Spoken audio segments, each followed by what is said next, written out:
The opinions expressed on this show do not necessarily reflect those of the Barbers Chat Network, our great partners at H&B Media, or any of our media peers. We're just five idiots who love sports and love to talk shit. If you're offended easily, then this show isn't for you. And for those of you who aren't offended easily, sit back, relax, and enjoy the show. Remember, it's only entertainment.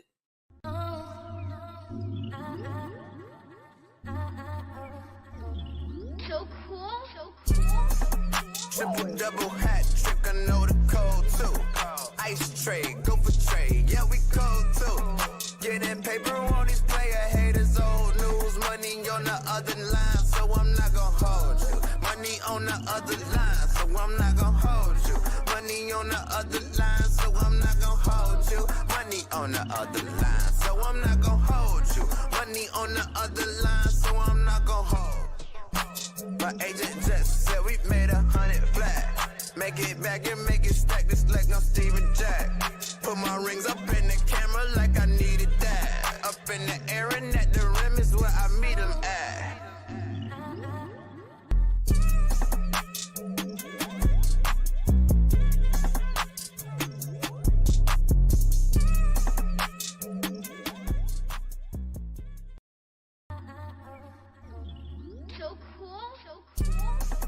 Triple double hat trick, I know the code too.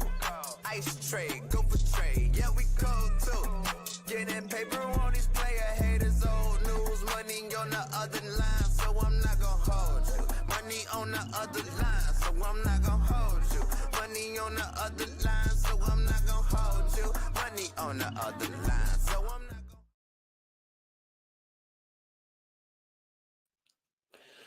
What's going on, ladies and gentlemen? Welcome to another edition of I'm Not Gonna Hold You. This is the second annual I'm Not Gonna Hold You holiday special, man. Of course, I am your host, Scott Lewis, man. You can follow me on all social media platforms at Barber Chair Scott.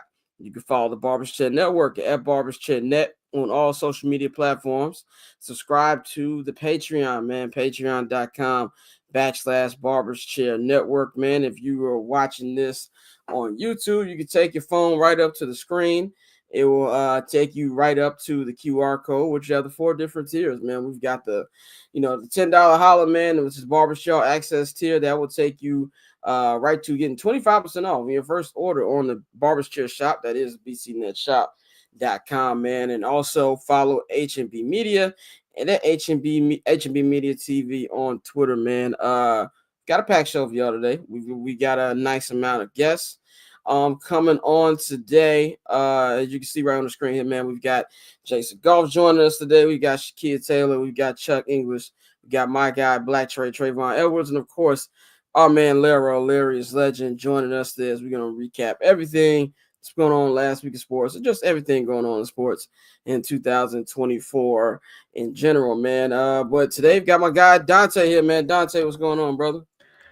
Hey, I'm solid, bro. What's the word? It's feeling like the old days right now. The old days of the show, 100%. If you're wondering where everybody else is, there's like a lot of niggas got sick today. Bang, his voice is shot. Courtney has some things she got to do. Mikey had a situation he had to tend to. We was going to have a homie Toastin fill in, then he got sick. You know what I'm saying? So there's been a whole bunch of stuff going on. So me and Dante are here holding it down for y'all. But what you got planned for the holidays, man? I'm chilling, bro. As usual, I will be out here in Atlanta. I got to work. So one thing I will say, I was gonna save it for the end of the show, but you asked me now. Hey, just make sure you check on your people during the holiday season. A lot of people away from home can't go see their family, so just check on your folks. I'm used to it at this point. I'm good. You ain't gotta worry about me. But if you got any people out there, that you won't be seeing, just make sure they are. So that's what I'll be doing. My cousin lives out here, so I'll be kicking it with her, and FaceTiming the family. But other than that, bro, I'll be chilling, watching these football games. Yeah, watching football. I do not care about the basketball that will be getting played on. Yeah, it's sad. It's crazy. How times change, my nigga. Like, that's crazy.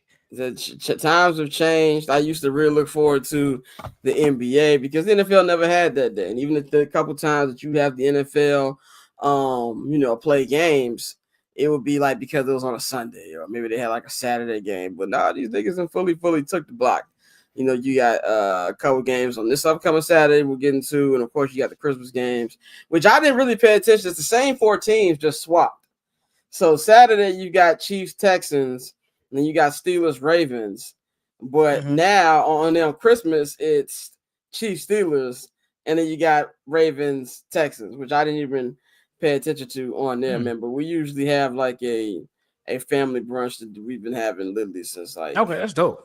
The 90s, like since I was fucking 3 years old, I'm guessing. It's been a long time, man. So yeah, man, that's what I'll be doing. I'm gonna have to take like a little mini break for like the next 2 weeks. And I say mini, I still got 3 terrible games to cover. I mean, we got this game against Detroit coming up, and then we also got hold on. We also got who was it? They got Seattle and Green Bay. Exactly. So Golf will be on in just 1 minute. Hold on. I gotta resend the link. So we just gonna have them on in 1 second. But yeah, man, that's what I'll be doing, man. Did you have like is there like any traditions that you personally do, or is it no, it's just regular type thing?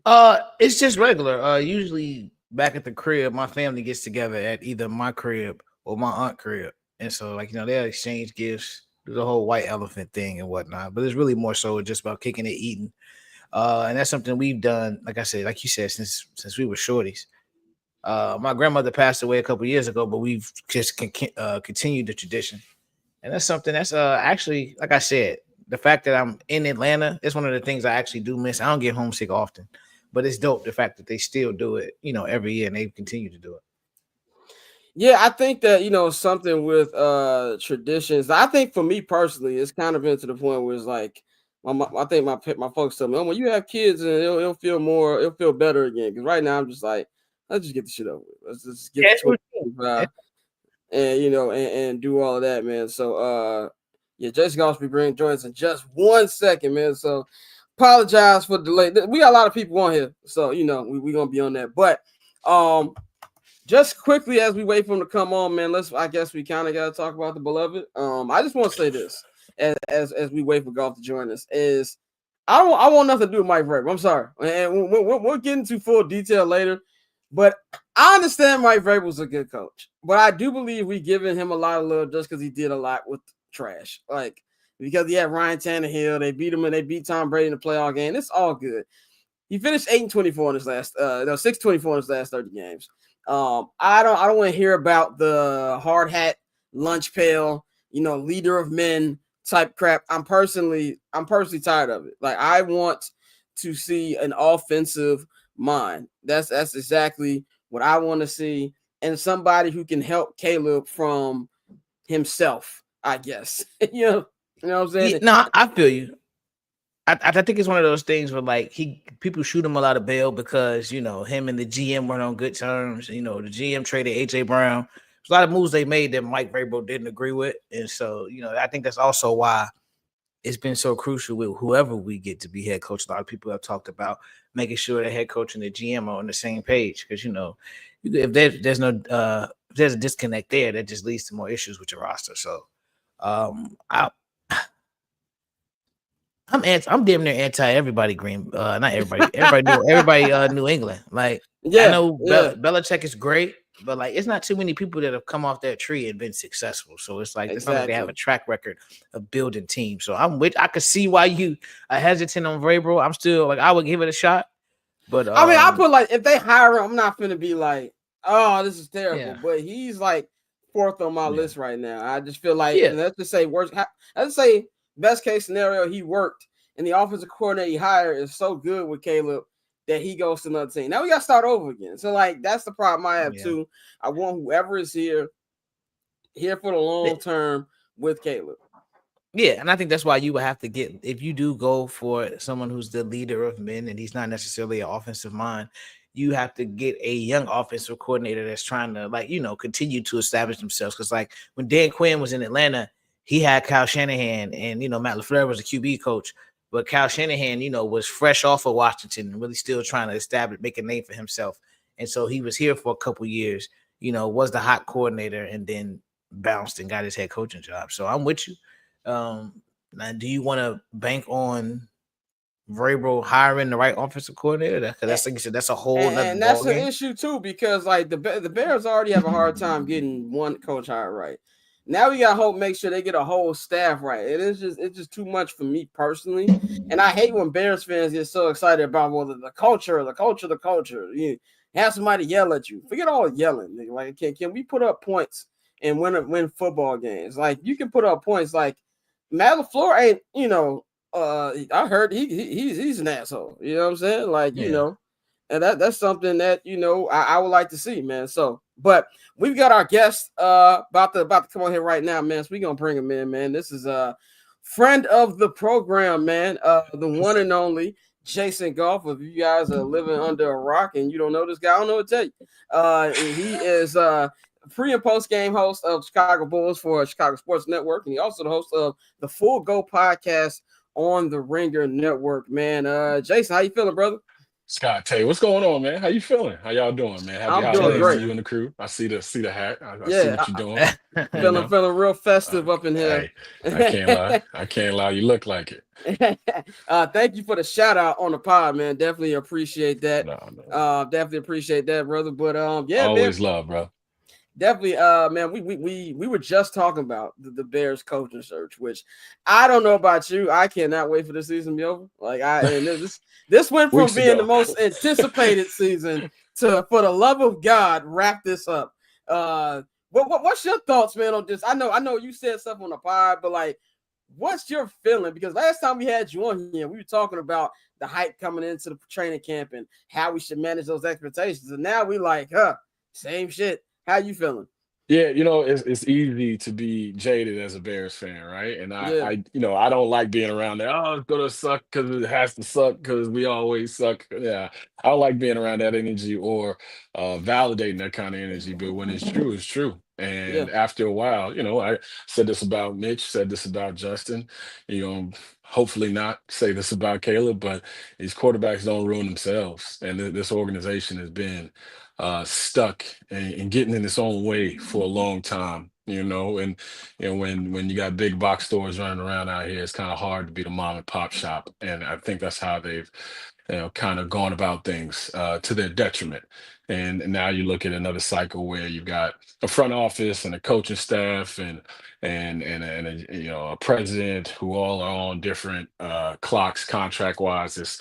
Hopefully it doesn't happen the same way, but it's been going on for generations now. The good seasons have become the outliers, right? Instead of it being the norm. So, I wish the best for everybody involved, but until I see otherwise, we in a results-driven industry, and when you don't see the results, you have to speak on it like you guys have, and like everybody has up until this point.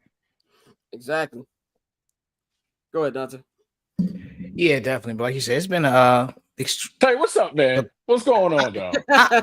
Man, don't let Scott make this a super formal conversation. Every time I'm on with y'all act like I don't see you. I don't listen to the pod. Y'all make this shit seem like it's an interview. Don't let Scott keep cracking his whip and making y'all act different around me. I get off the pod and motherfuckers have a ball. If people talking shit, you got things flying this way, and now all of a sudden. Tay, go ahead. You got a question for the guests, don't you, man? Fuck all that, man. What you want to talk about, Tay? What's up, brother? Man, bro, I it's appropriate you got on all black as well, because that's that's been the vibes all season, bro. Unfortunately, it's been fucked up. Like, I think this is one of the craziest 180s I've seen from the fan base in a long time.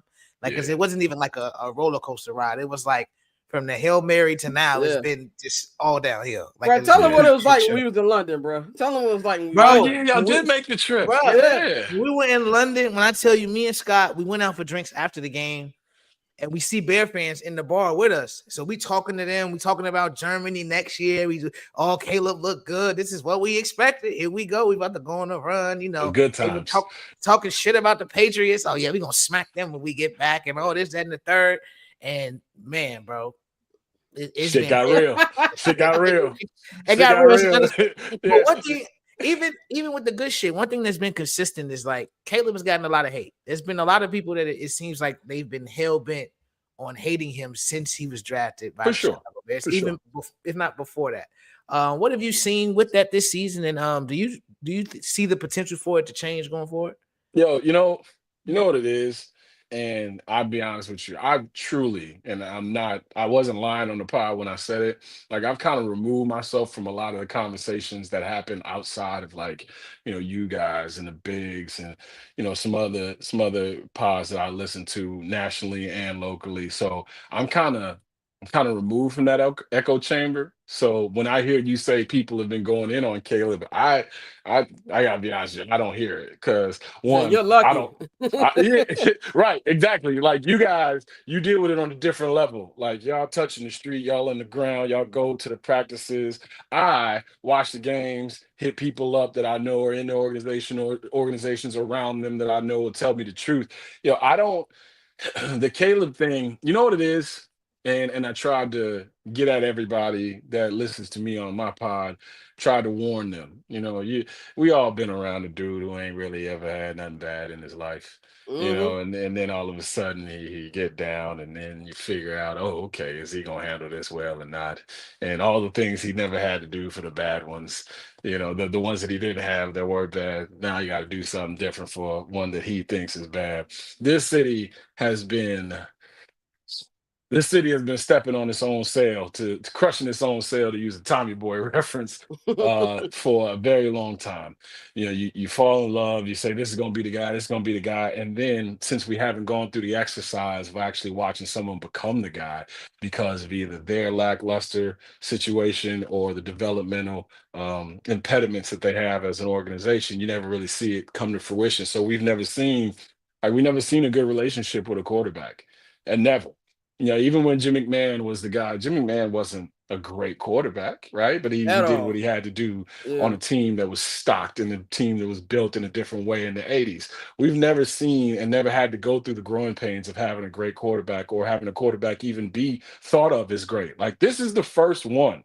This is the first one. Yeah. Because Justin Fields was the first one in my generation that you drafted and go, okay, this is going to be the dude that you developed that I was like excited about, right? It's a brother. It's a dude who's done it on a big stage, a couple of different big schools in Georgia, and then transferring to Ohio State, did it in the Big Ten, did it against Alabama. Like he did it on some big stages. So you're like, okay, this is the first time that you're going through a little courting phase. You get to watch them stumble. You get to watch them get used to the professional life. And that thing got turned upside down the moment Matt Nagy wanted to play Andy Dalton because he knew he needed to win some games, right? So now we Yeah. come into this one, and immediately you get the people like there's a generational clash where it's like old school Bear fans who've never seen, let's face it, never seen a quarterback have a sense of their own style or Yeah. how they do things, and the dudes who always decry the younger generation. You had a bunch of those people who had already been taken, I won't say taken to task, but those people had already been tested in terms of what they should and could believe in and have always come up that you shouldn't believe in this because of the results. Now you throw that up against a guy who's from this new generation who doesn't do things the way that you would like him to do. And on top of it, the nation is watching you every step of the way. So it's been a weird, from my vantage point, a weird relationship. You can't tell me that Caleb Williams isn't good at football, Right. but there are going to be some things where you go through the growing pains, right? You're gonna have to figure out what he can't do. And during that process, you're gonna have to not panic. Like Yeah. this whole year for me, and they won that first game against the Titans. You had people walking away from Soldier Field talking about 13-4, 12-5. I'm like, hey, slow that shit down, right? Like let's act like we've been around a bad one before too, Yeah. right? Like even if you never had one, let's act like you know how to pull out Act a like you've chair. been there. Yeah. Exactly. Oh no, that And was Bears me. That fans, was me. That was yeah, me. and Bears, I and was not. I have not been here before. I was yeah, ready to put my wallet on the table. Take what you let's need. kick it, It's all right? yours. Let's Hey, kick it. Let's do our everything. thing. Speaking of speaking of wallet, Dante did have a nice night that last night in London. Hey man, let Hey, me tell you, man, London will catch you up. London will do. London is a beautiful place, man. London is Hey, an amazing place. I had a great time out there. I like the football team ain't gonna make me not have a good time out here. But yeah, I wish I didn't have to see the Caleb stuff, and I try to not look at it. It always gets retweeted into my timeline. It's never the people I follow. It's always people they retweet or Explore page is the worst, or the For You page. You know, you might wake up one morning the devil, and you see something 9 hours ago, and it's like, okay, now I gotta see this. So it's just too much. And you know, I'm with you. Like, you can't watch what he's been doing to say that the boy can't play. Like, yeah, that's crazy. It's there stuff that he's got to work on 100%. But and I understand the bars in hell. He's having one of the best statistical years for Bears quarterbacks. I feel like we got to keep that a little bit in there too. And I got a question for you that's also non-sports that I think you're gonna like. But let's do it. Just quickly, one last thing on the Bears. Just what are you putting the percentage chance that in about 2.5 weeks that Ryan Poles is looking on LinkedIn for a new job? Well, where are you putting that percentage at? Hey, it's a lot higher than it was going into this season. I know that for sure. That man got sat there. You just the attire alone. When you sitting at a press conference and you got the quarter zip like you Mike Wilbon, and he's sitting over here in a $4,000 or $5,000 suit, big old fish head tie. Like it looked like a stunning. Right. Yeah. And I'm gonna be real. Like I said, I don't hear what gets said outside of my little silo of people that I listen to. But I know Kevin Warren has caught a lot of hell. I know he's caught a lot of flack, not just because of the stadium issue, but because people think he's trying to be the face of the Bears and usurp people's authority. But I gotta be honest with you, man. Like when you come to a place that ain't one shit, if your head is next on the chopping block, you damn right you're gonna start to move some things around to your liking. I think I'd be surprised if Ryan Poles is fired at the end of this season, but if there's a level between shock and surprise, I might be in that middle part right there because it said a lot. It said a lot when you're sitting there watching it. It sounds like somebody getting grounded on national television when you're talking about a coach getting fired. And on top of it, like we talked about it when it happened. Like this really wasn't his guy. This wasn't his coach, right? But it speaks to the dysfunctional behaviors of the Bears that they've carried on for so long now. Like I would love for whatever the coaching search to be not only efficient, but I want names on it. Like I want people to be like, this is my guy. There was no outsider. Like I keep mentioning it. If I ran a cleaners for 100 years, or if I sold dope for 100 years, and my son or my family don't know how to wash and fold or do something or sell dope, like at what point am I going to stop going outside for help with the family business? And then these consultants, whether it be Ernie Accorsi or Bill Polian or anybody in between, they've led you astray. They've led you to picking coaches that didn't have previous experience, that you thought was cool, but ended up not being the answer. And ever since Lovie Smith, we've seen coaches come in and out of here. And I mean, let's face it, you got another quarterback who's going to be on his second head coach and his second offensive play caller in his second year.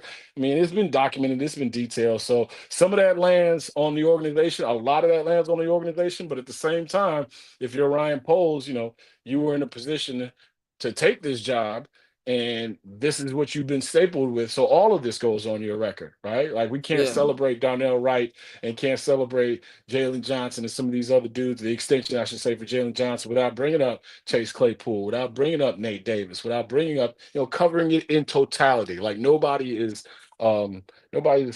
free of blame, but I wouldn't be surprised. Like if it happened, I would be surprised, but I wouldn't be shocked. I wouldn't be jaw-droppingly shocked because I think they're going to give him another run at whoever his head coach is. And on top of it, Kevin Warren gets a little bit of, and I hate this phrase because I hate to use it, especially when any human is involved, but he gets a little bit of a longer leash if you let this guy pick another coach and go, hey, guess what? Didn't work. There's another 2-3 years. Now we can get it back, and now I can be the full face and head of the Chicago Bears going forward. Yeah, I was at that press conference when they were up on that stage, and Ryan Poles was talking like his girl just caught him and reading his phone, and he looked like he got punched in the chest. But I should have never said that shit about taking the North and giving it back. Oh my God, man! I said it the day of. I'm like, fam, you new here. Like let's settle in, gang. You know what I Yeah, mean? Like, when somebody move on the block that you lived on your whole life, and all of a sudden he start popping shit. It's like, hey, yeah. gang, like it's a lot. Don't go past Mr. Willis' house. Leave Chauncey and them alone. Like you got to let him lay the land here. He didn't learn to lay the land. He came in full, all guns blazing, and on top of that, he wore some shoes that a certain side thought was super dope, and I was like, all right, we got trouble. We got trouble. We got trouble. He wore some uh, Bobos out there. It was tough. Final question for you. This has nothing to do. This has nothing to do with sports. But I'm very well aware that I'm one of the few black people who watch Seinfeld and appreciate it. But I Oh always man. like the grievances when people talk about they had the episode where everybody would talk about through the year what they had a problem with. So my question for you is, what are some things that you had a problem with in 2024? It can be sports related, it can just be regular, whatever. Man. You don't Ooh. like how people stand up in the hallway when they're playing lanes, whatever. No, those are already documented. That's already documented. That's all. Yeah, I think we we got similar feelings about a lot of those things. Yeah. You know what's so crazy? I'm not even gonna lie to you, and I appreciate you. This is why you're a terrific host. This is why you're dope at what you do. I've never seen an episode of Seinfeld. So the fact that you You're not had alone. the fact that you got the insert right there, you let me Yeah. know with the quote. I feel like I've seen episodes because I've seen clips of, like, Right. the funniest clips or whatever, but I appreciate you kind of leading me down that way without making me look like a complete asshole. Hey, 5 years um ago, I didn't see the episode either. I'm late on it. I watched it ah because I love who Curb put Your you on, Enthusiasm. Scott? Yeah, you're not Uh, alone, bro. my Who mother put you on? actually I put me know, on. Tay. I know. My mother Who actually put put me you on. on? My Who mother put actually you put me on? on. My mom. Who? My mom Okay. actually put me on because I'm a big Curb Your Enthusiasm fan, and Okay. so she was like, "You just got to watch it. Like, you like that kind of humor." And I was like, "Oh, Larry Word. David did that first. I'll watch it." So yeah, I Okay, love I it. thought you was gonna tell me somebody else put you on. I thought you was Nah, gonna nah, tell the nah, truth nah, out here. nah. Me and Okay, my mom okay, put cool. each other on like different shows and stuff. So Yeah, I know. Don't worry. I blame shit on my mom too when I want to make sure I keep my anonymity. You know what I mean? It's that time of the year. Scott can't be saying who put him on the things. right. Next thing you know, a gift is necessary. So I feel you. I see you Hey, playing. I know what you're out here doing. Um, my grievance. It's probably the same thing, and it's kind of like a global thing. The accountability that I'm looking for out of people. yeah. Like we tend to push things off and respond in ways and kind of rationalize it by saying why it happened, and it happened because of something else. It's like, let's bring back accountability. Let's bring in Yes, across the board, men, women, 100%. everything in between. Let's bring back accountability so we can get back to being better folks. You know what I mean? I think as black men, and as Yeah. black men in this industry, and black men period, we get held to account, no matter whether we like it or not. Hmm. So I feel like everybody around us should also be held to the same account and make each other better. Other than that, man, yeah, like you said, standing up on planes, where you going, you look crazy, and then at some point you're gonna bump into somebody in Yeah. the airport, and you don't want that smoke. Um, yeah, hey, bring back customer service, right? Yes. I'm a Man, dude who tips man. well. I'm a dude who takes care of the people that take care of me. I actually I had an issue, this holiday season. I just ran in just now, so I apologize for my lateness, but it's No, you're holiday all good, bro. season, and I was at the same store 2 days in a row. And the day before, I couldn't even believe I went back, but I had to go back and get something else because I forgot something. But the day before, I go into this store, and you can just tell when there's an attitude, where there's when somebody's just not having a good day, Hmm. and I kind of give some kind of, I give room for that.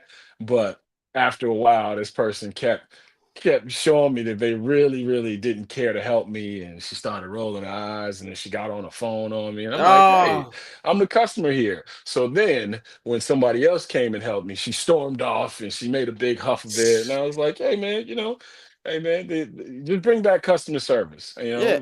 There are people out there who appreciate that you are working at a time during the holidays that other people may just be running around, or you may deal with assholes, whatever the case may be. But just remember out there that there's people who appreciate customer service, and and we'll reward you for it. Like the person who held me down shortly after I had this bad interaction. I threw her 2 Bulls tickets because she was looking Looked out. out because she Yeah, did a good job. And shout out to people, bring back people minding their business. I had kind of similar oh run yeah, in that's at Benny's a week ago. So I went to Benny's like the week before with my homie Pappy, and I bought a couple bottles of eggnog, bought there you a couple go. bottles of Jameson, you know what I'm saying? And she gave me like this judgy look, like you were just here a week ago. I'm like, mind your business and ring me up. Like, like you Hey, working the liquor store, so don't look at me because I'm buying alcohol. you wild. Like what are we doing here?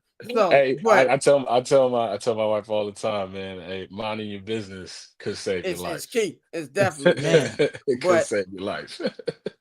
we gonna get you out of here, man. We can follow you at Jason Goff on Twitter, on Instagram, man. Of course, got the Bulls games coming up. Let them know if there's anything you want to promote before we get you out of here. Hey man, we do the pod Sundays, Tuesdays, Thursdays on the Ringer. Spotify is the gang, the Full Go podcast, and of course, pre and post. Me and Kendall chopping it up. We got some good news coming for everybody who's been Okay. pulling me over in the streets, and hey, I can tell you. Oh, there it is, right there. I can tell you. Hey Okay, man, perfect. stop running up on me talking about can't even see the game, dog. What y'all got? What you doing? Hey, there are other ways that you can tell me that you don't have $20 than telling me in front of your bitch and in front of mine. You know what I'm saying? I'm just hanging with my baby.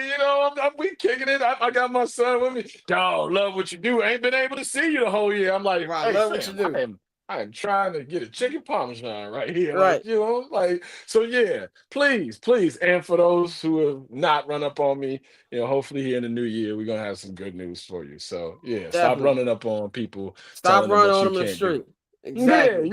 Yeah. Just be like, Jay, I ain't got 20. Can I hold something for this antenna? And I'll be like, I got you. I'd rather you do that than you embarrass your girl and me in the same moment. You know what I'm Definitely, saying? man. Yeah. Definitely. Tay, Always good hey to man, holler at hold you, it down, brother. Tay. No. Scott, Hey.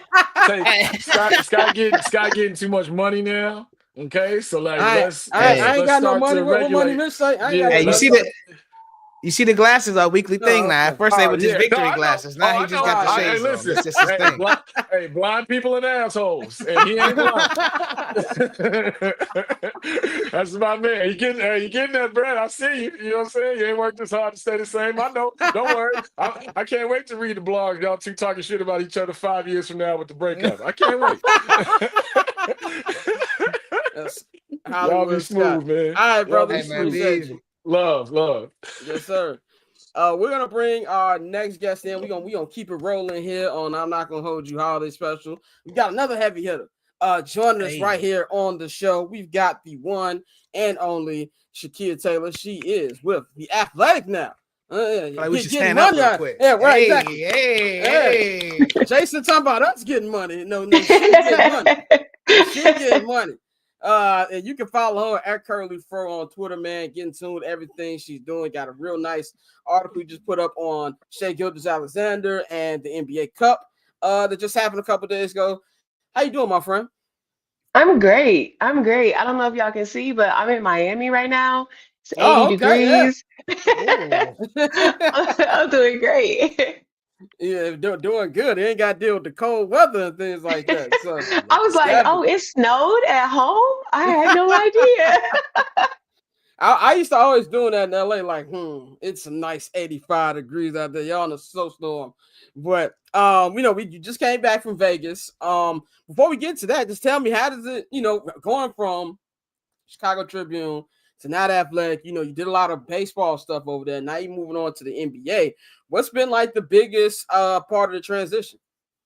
You know what? At the Tribune, I covered everything, right? Like I jumped from sport to sport.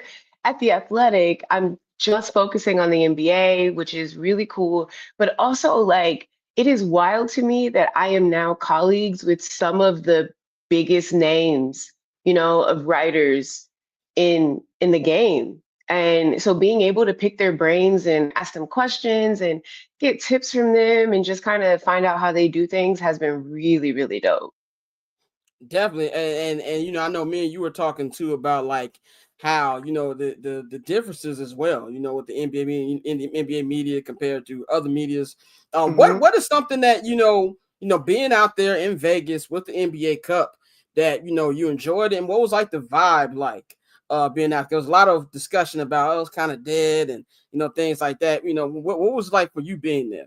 You know what? It was pretty quiet. Like, Marcus Thompson actually wrote a column recently that you can read where? At The Athletic, Hmm. about how the crowd actually was louder for the trampoline dunkers than they were for the game. Like, that was legit. It was very, very quiet. It was very subdued. I think it has a lot to do with it being a neutral site where you don't have a team, so you don't have fans. And I also think it has something to do with the timing. Like, yeah, the NBA Cup is making it, a positive and a more exciting time at a time in the league where it would normally be pretty quiet. And I think that's good, but you're missing the fans. It was so chill, it was so quiet. Also, it was a Saturday afternoon in Las Vegas. Like, people are hungover. I don't Yes. think the arena filled up for the semis until at least partway through. It was like very, very, very, low attendance. And then out of nowhere, all these people showed up, but it still wasn't, a crowd. I don't think anyone had a particular advantage except the Hawks. And the Mm. Hawks had an advantage because the Falcons were in town. I actually walked around the arena talking to fans, and one of the things that they told me was, well, I didn't know the Hawks were going to be here. I was here for the football game, so I just bought a ticket to this. So it was way less enthusiasm than I thought there would be. So I think maybe they should reconsider a neutral site, or, maybe make those games a home game like the WNBA does. Because I posted pictures and videos and people were like, women's sports would never. And you know what? They were right. Like, the women got the beat on that. Yeah, and that's an issue that the NBA has been having all year. We've had a lot of people complaining about ratings and marketing their younger stars. And as someone who deals with Major League Baseball, very well that's the same problem that Major League Baseball has. Do you think that basketball is in danger of being seen in a similar light as baseball? You know what? This comparison has come up a lot over the last few days. It has come up a lot. Even I brought it up myself. I think that the NBA can look at what MLB has done, because I think we'd all agree, like, we do know a little bit more about guys in Major League Baseball now. I mean, yeah, there's a heavy Shohei Ohtani marketing thing going on, but we're also seeing a little bit more about other guys. We're seeing a ton of personality, right? We're seeing, Ellie down in Cincinnati, who you all know is one of my faves because I think he's just really fun. We could talk about some of the problems with his hitting, but Yeah. the guy is interesting and fun, and I think that's what the game needs. And on the NBA side, I think fans should stop complaining about ratings, first of all, because it's really not our business if you're a fan. Like, what do you care about ratings for? It's Watch who like you talking about want to record watch. sales. It's like talking about record sales, Right, regardless. right. Yeah. Exactly. And I think there's a ton of focus from the outside on like 3-point shooting, but we're in the spaced out era right now. So we either embrace that we're in the spaced out era, or we complain consistently that guys are protecting themselves, not getting down in the paint, not going straight up to the rim. But like, who wants to get elbowed in the face? I think like we got to have some balance, but I think there are some things that the NBA can take from Major League Baseball as far as bringing back the excitement. When MLB made the bases larger, brought in the pitch clock, right? The runner on second that people hate and no one has decided on what they want to call it. Is if it's the Manfred man, is it the ghost runner? And then all those rules kind of went away in the playoffs, and the playoffs are fire, right? Like, y'all enjoyed the playoffs too. So I think there's definitely not one-to-one comparisons, obviously, because the sports are played differently. And NBA is supposed to be a fast-paced game. And, the NBA it doesn't have very many lulls in the game. It's a poetic game. There's rhythm to the game. There's speed to the game. But I think there's some things they could absolutely take away from Major League Baseball. Maybe not too much though, because baseball sometimes gets it wrong. Right. We know you got to get out here in a couple minutes, so I don't want to keep you too long. But one non-sports thing. So, me and you talk all the time. I want a few black people who watch Seinfeld, but I love the grievances, the Festivus episodes. I'm gonna be asking everybody, what's their 2024 grievances? What are some of yours? If you that you need to get out your system before the year ends. Oh, are we talking sports or just general? It could be anything. It could be anything. Okay. You don't like how people walk down the street. It's whatever. Oh, I got a couple. Okay, so my first one is I'm really tired of airlines nickel and diming us for less space. Like a great example is, on my flight to Vegas, I had to buy a round trip ticket. Then I had to pay to move my seat so that I wasn't sitting on the tail of the plane. And then everyone brings a bag on because they charge you to check a bag. So now the overhead compartments are full. I am tired of the airlines nickel and diming us. It has to stop. I can't deal with it. Another grievance of mine is people in sports complaining to writers about things that we don't have anything to do with. Like, I'm so sorry, but I do not run your favorite team. I don't have anything to do with that. I don't know why the GM or manager or whatever of your favorite team is making the decisions they're making. I am just here to report the news, not make it. So I'm not sure what people want me to do about that. And then I have another grievance that is ridiculous, but in 2025, clean your shoes. Clean your sneakers. I'm so tired of seeing people walking around in dingy sneakers. And then a sub to that is your socks. If your socks used to be white and they're not white no more, you shouldn't be wearing them. Socks. Yeah. Throw them away. Time for new socks. Yeah. I will personally buy you a 10-pack of socks from Kmart. Is Kmart still around? I haven't seen a Kmart in a while. That's why I said it, because I'm not buying nobody no socks. But take the hit. Wash your socks. Get some bleach. Buy some new socks. They come in packs. Don't buy your socks on Amazon. Go somewhere else. But please, no dingy shoes. No dingy socks. Just don't be dingy in 2025. Yeah. Exactly. Let's start the year with some clean habits, people. Wearing dirty socks is to me actually might be worse than dirty shoes. It's offensive. It's nasty. Yeah. It's offensive because even if you washed yourself, I'm now questioning how well you did because your socks are kind of dirty. Right. Exactly.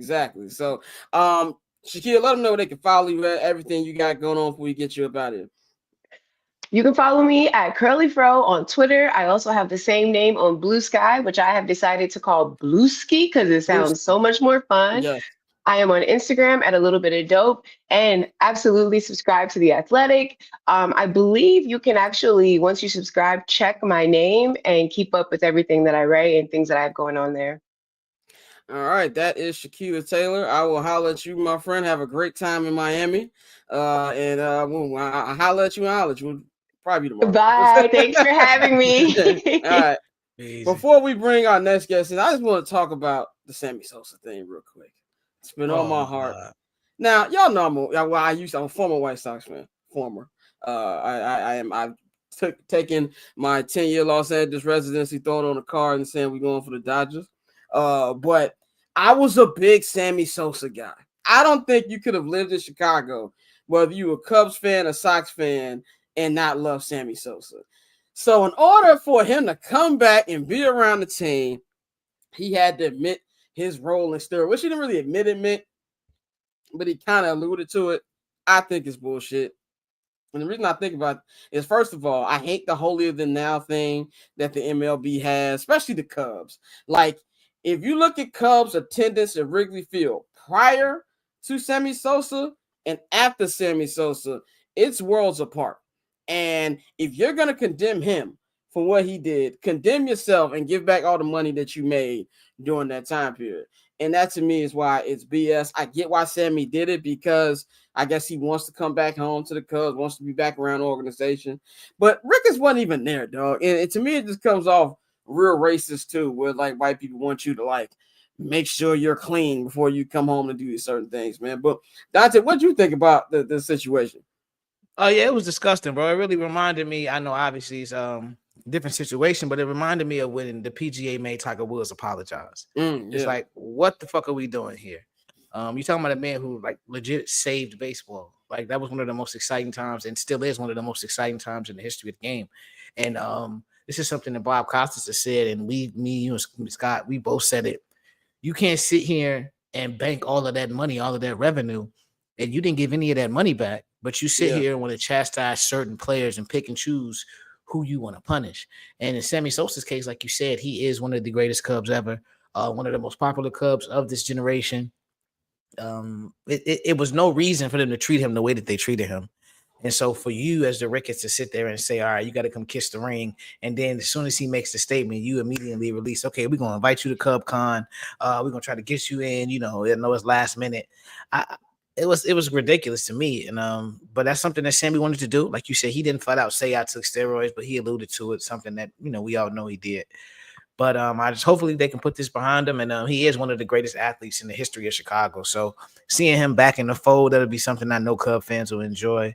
And we'll see where it goes. But for the Ricketts to do that and for that just to be the precedent they set, it reminded me a lot of when they made Tiger apologize for cheating on his wife, which was hilarious. It's like, you cheat on your wife. Like, what are we doing? Every athlete on planet Earth has to apologize for that, man. But we're gonna bring in our next guest, man. We get our third guest of the day, man. We've got the homie Blk Tray, Trayvon Edwards, man. He does a lot of things. Got a new basketball show called Hoop Sense, man. You can check that out.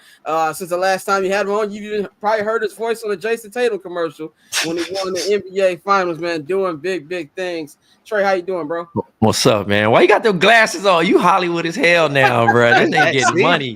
Hey, Scott getting money, bro. Hey, man, I'm in a festive mood today, brother. Well, Uncle, I say, whole world know you getting money, nigga. Well, what money, man? Say I ain't getting no money, man. I ain't getting no money. But yeah, man. How you feeling, bro? I'm chilling, bro. What's good with you? Ain't much, man. Out here watching my dog. Sorry if I keep looking back, man. It's all good. Been doing a lot.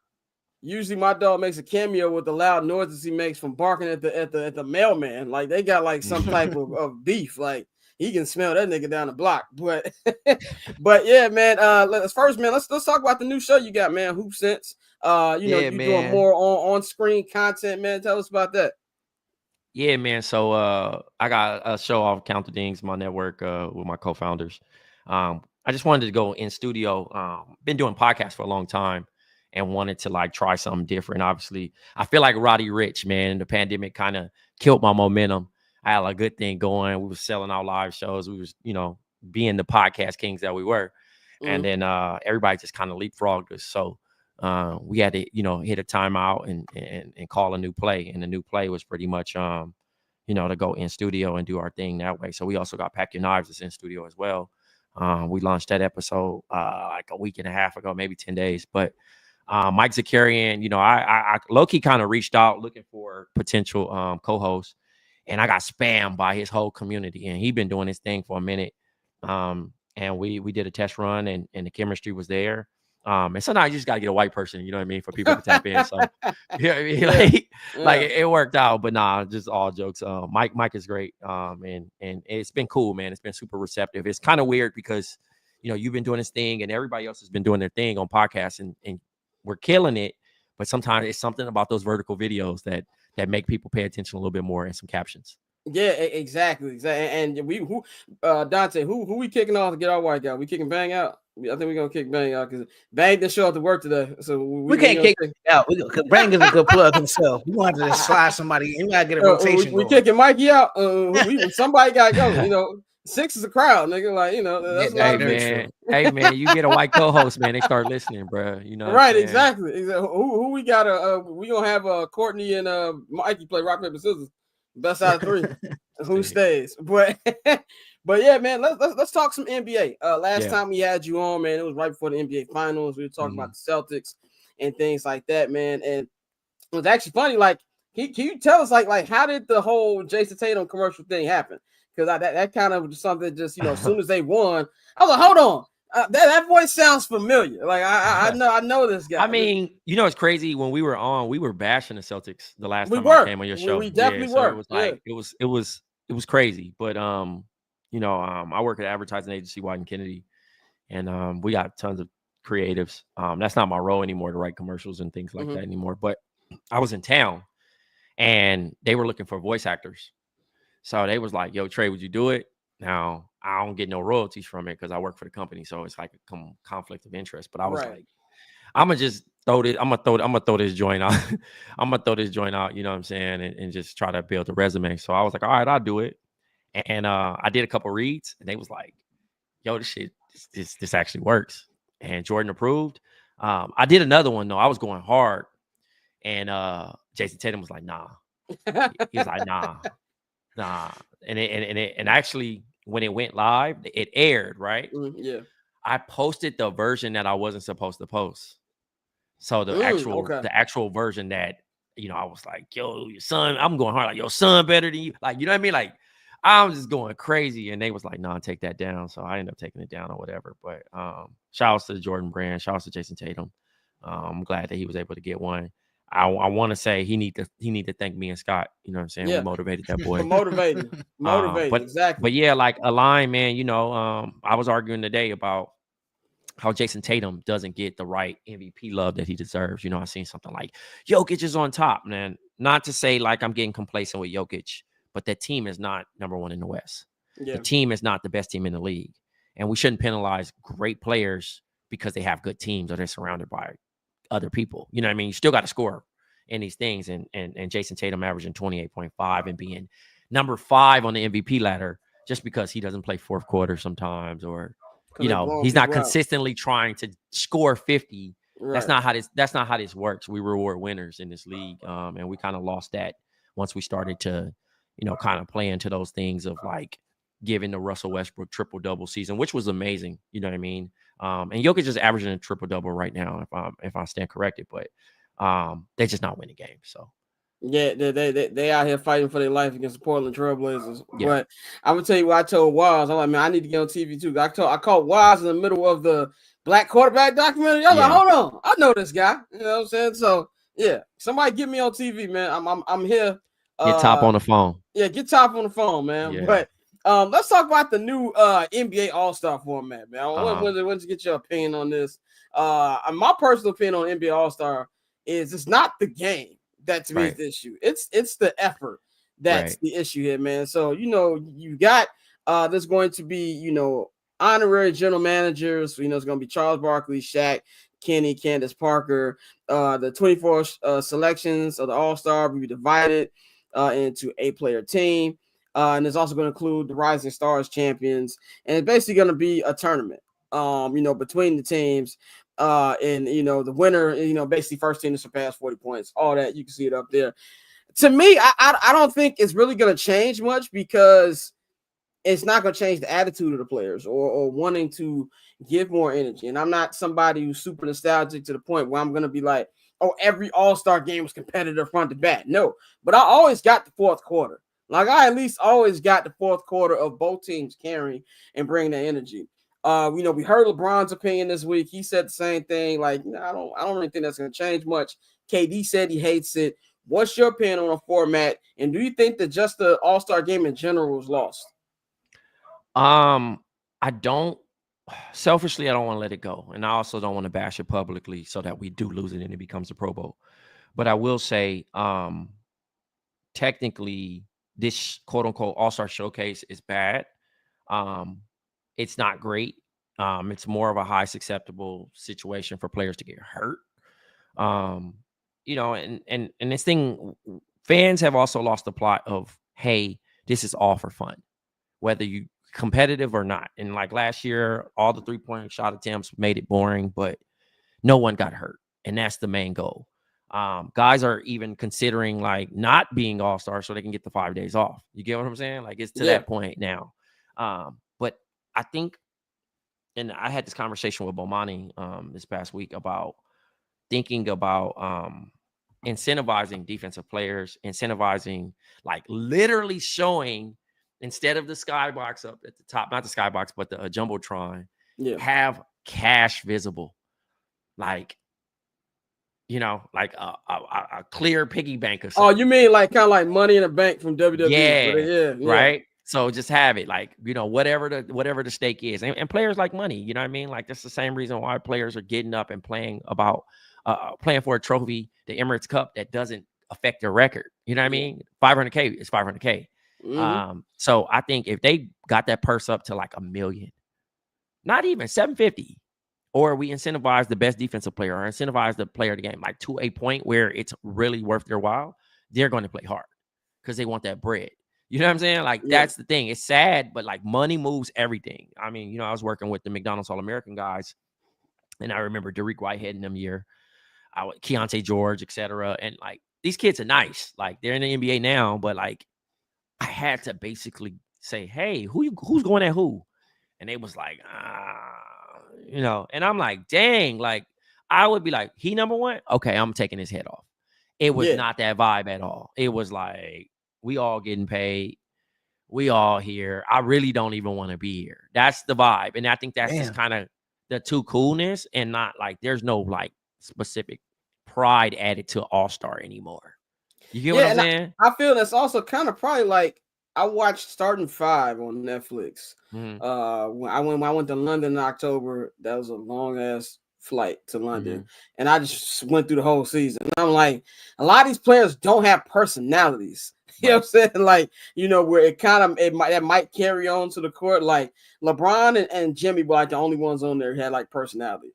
Yeah, and Anthony Edwards too. But like, some of the other, and I think that's a big problem with, you know, we're just here, we're brands, we're having a good time. You know, we've been hooping with these guys since AAU. Yep. You don't really care about, you know, going at them. And I think that's been a generation gap between the last era. Yeah, I mean, again, also, we just got to let go of the past. Yeah. You know what I'm saying? Like, everything, sneakers, clothes, all that, like, create new memories, or allow this generation to create the new memories. It's back in my day and whining, like, our time has passed, dog. We're screaming at the, you know, on the helipad trying to be heard. The old man yelling at the like, you know, like take that shit offline, bro. Go to your group chat and complain, because like, we ain't moving the needle anyway. We just sound bitter, you know what I'm saying? And like, this is the product that we got, so we got to find a silver lining in it. And it's like I said, there's, you know, people are like, oh, like, there's not enough stars playing. No, there were stars. Shai Gilgeous, you know what I mean? Dame, Giannis, you know what I mean? Trae Young was in that joint. You know what I'm saying? like, they're there, but we're just hung up on narratives. And like, if the narrative ain't juicy enough for you to care about, or even same thing of like, I for one, and I can't speak on y'all upbringing, but I grew up poor, bro. So the fact that tickets are as low as $29 for me to get in the building. Yeah. Oh my God. That is a great thing if you get to see a professional game. And it's almost like, when did we start teasing because something is cheap? Yeah, like that kind of goes back, like you said, being in school, people make fun of you for things. Like, before I started covering the Bears, I've maybe been to Soldier Field one time. Like, I can't afford a Bear games. Yeah. $400 just to get outside Soldier Field. Like, Dog, I didn't go to my first NBA game till my homie made it to the NBA. Marcus Williams made it he got drafted by the Nets. And I started going to games. And he was like, oh, I'm gonna put you on a family pass. He put me on a family pass. I was going game every time. I'm like, oh, you know, it got to the point where I'm like, I'm knowing the players. Is, you know, it's different. But going to my very first one, I was so geeked. I had a post-game pass. I'm hyped to see Clifford Robinson.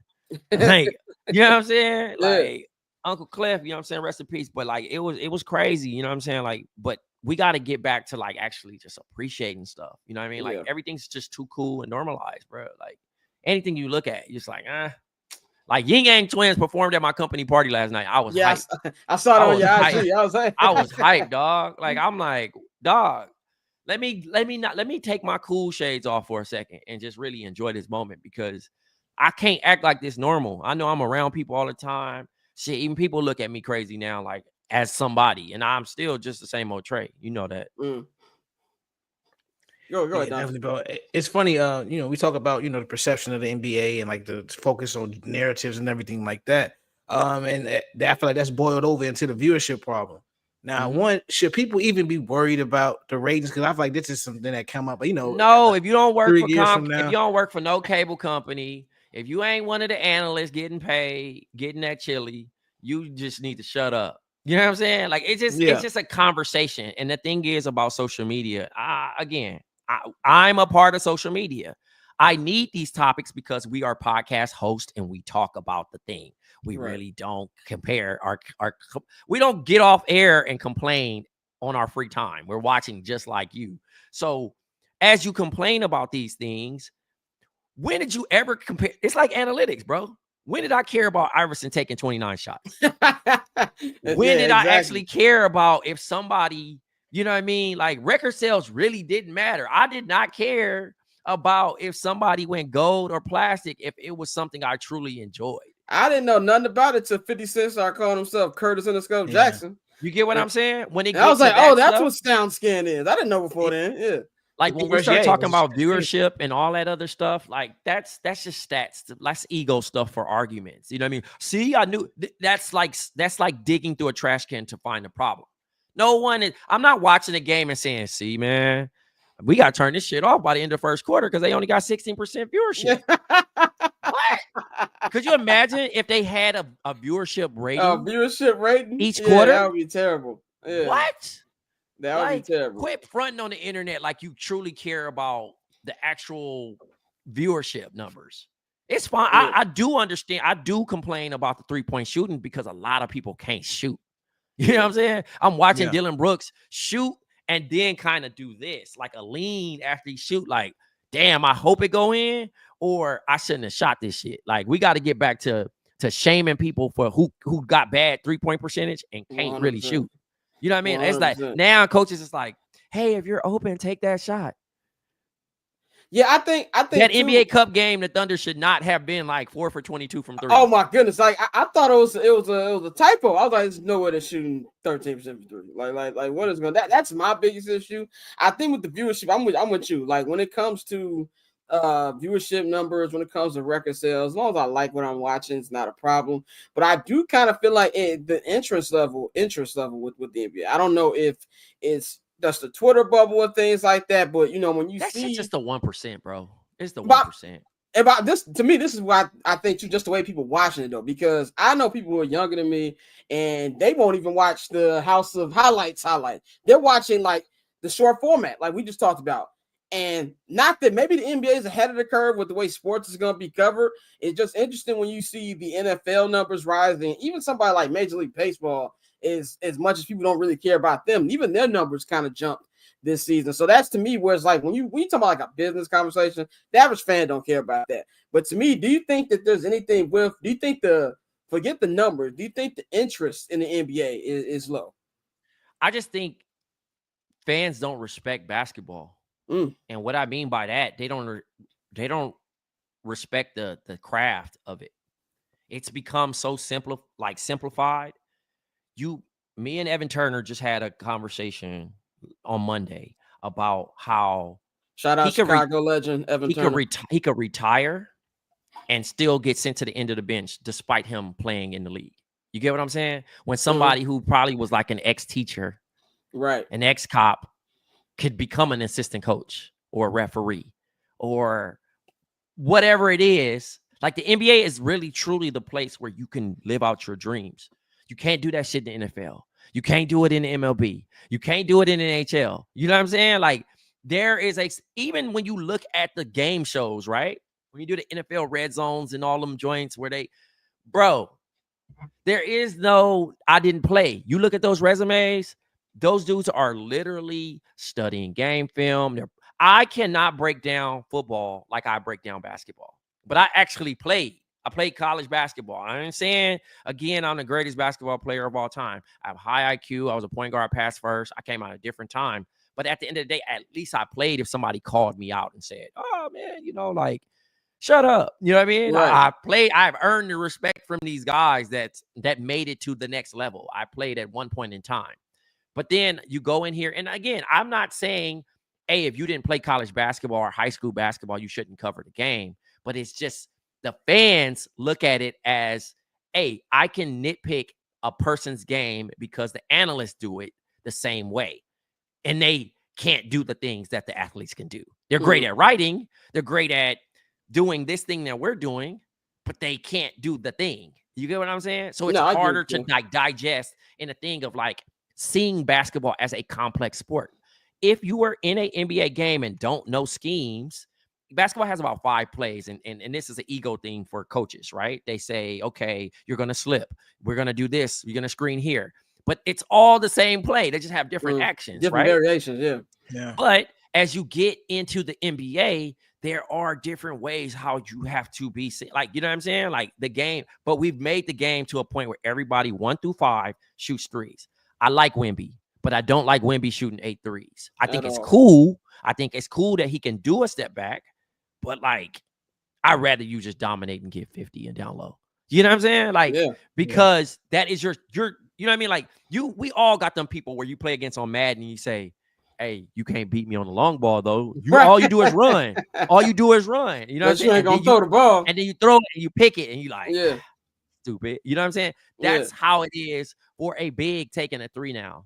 Because like now Giannis, you know, like Giannis done paid attention so much into like, oh, he ain't got no bag, that he's actually trying to prove that he has a bag, and it's went away from his success. Yeah. Of actually dominating. He's the second coming of Shaq, bruh. The most dominant player of this era. And fans have talked him out of using his strength. Yeah. And stop listening to the people. Stop listening. And one of my favorite things that Rex Ryan has said, former Jets coach Rex Ryan, you listen too much to the fans, you can be sitting right up there with them. Yep. And that's 100% with it, man. I want to make a pivot real quick, man. I want to talk a little hip hop. As we wind down the year, it really feels like, you know, this ain't feel like it has been Kendrick's year. This has been Kendrick's year. The last time we talked to you, I think not like us, probably like a couple weeks old at the time. And now, you know, album out, tour been announced. SZA just dropped another collaboration with her and Kendrick that I really like, and I was already sure she was gonna be on Super Bowl stage. I'm like very convinced of that now. But just, you know, what do you think about this year that Kendrick has had? For me, I put it up there with some of the great hip hop single years. Like, you know, you think about Snoop's first year. You know, you think about 50 in 2003, DMX in 98, Wayne in 07, 08, those type of years. Where would you rank it? And just what have you seen? You know, somebody being from Compton, you know, this has got to be very, very prideful for y'all. Like, y'all really got to feel like the city's on top right now. I don't even filter it out to Compton. I filter it out to the West. Like, I think the West is just, there's so many talented people. Like, I mean, that I can just shout out and just say that they're doing a thing. But like, Kendrick's run has been great. You know what I'm saying? Like, I don't want to get annoying with it because I understand people. It's almost unbearable. And I like, again, I still listen to Drake and all that other stuff. Like, I'm a fan of music first. You know what I'm saying? But I'm also a fan of competition, and rap has competition in it. And I thought that Kenny had such an amazing year to allow him to be quote unquote rapper of the year, if that was ever a thing. You get what I'm saying? But he's just showing a craft, and that where he's at, he's truly in his prime of his career where he can kind of like do no wrong. He just had like a random ass one-off on SZA's deluxe album. And I just don't think he can miss at this particular moment. He has the people. You know what I'm saying? A lot of people don't know about Queen of the Dam, but Vampire Lestat having people under mind control. That's Kendrick right now, bro. Like, and it's only going to go crazy because, you know, when you do, I'm sorry, this is my advertising hat. When you do Super Bowl, your streams go up 400%. Yep. So you don't think when he does these 15-second snippets of whatever it is, he not going to be out of here on streaming records? Like, and he already out of there right now. You know what I'm saying? Like, to that point. So amazing year for Compton, amazing year for Kendrick Lamar, Kenny Duckworth. You know what I'm saying? But you know, overall, shouts to Jarrell too, man. I got to shout out my man Jarrell. Jarrell don't get enough love, man. Jarrell is the reason why all those features on GNX. He is the true ear to the street. And the unsung hero behind PG Lang and Kenny's success. He does a lot of unstated things. He is the who is it? The Alex Caruso of PG Lang. He's the AC of PG Lang. Yeah. Shout out to him, man. And as a day one Kendrick fan, I've been a fan of Kendrick since first time I heard Michael Jordan song. And I was like, who the fuck is this? Like, you know, I was like, what is this?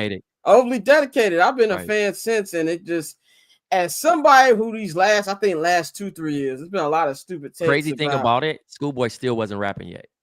Yeah, right, exactly. He was the hype man. That's crazy, right? He was the hype man at the time. And fun fact, you live in LA now. Schoolboy was a wide receiver at Los Angeles Southwest College. I heard about that stuff. When him and Ali, right? When Ali over there, yeah, and you know, the thing too with Dot, the last couple years been a lot of bad takes, and this has just been an amazing year for me for even shutting some of the stupid takes. Even though it don't change how I listen to his music, but I hated he can't make a hit record. You know, women don't listen to Kendrick. All that stupid stuff kind of feels like it's been shut down this year, but. I love executed. You know, you brought up the advertising. I just love when a plan is executed perfectly. You know, the more I hear about how stuff was made squabble up, some people in the squabble up video didn't even know they were in the video, and just all that. Shout out to Calmatic. I've been a fan here since the videos he had Overdose back in the day. I was a huge Overdose fan when I was in college. And just seeing the way it's laid out has just been perfect. And I can't wait to go to the tour. You know, I'm trying to go to both spots. I'm trying to see him in Chicago and LA. We'll see if I'm going to Toronto. If you going to? Yeah, I want to go to Toronto too. I want to go to Toronto dressed like Kurt Angle to see that. But that's going to be a big one. But do you have any expectations for what you think he could possibly do in the Super Bowl? Because he is an excellent performer. I think he's just gonna perform at a high level, man. He takes the art and the craft so serious. You know what I mean? I think he's gonna pay a lot of homage, and I think he's going to really show how much of a superstar he is. You get what I'm saying? Like, we had Eazy-E, we've had Game, we've had so many talented artists come out of LA and Compton in that area, but we've never had a superstar.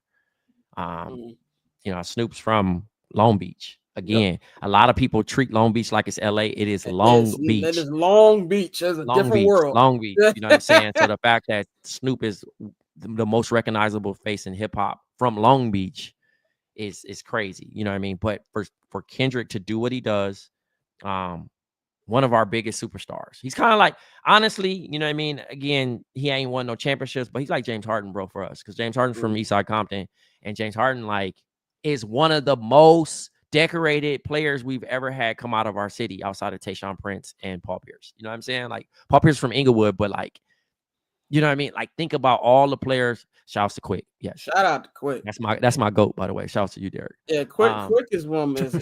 Yeah, he's done my Mount Rushmore for West artists for me.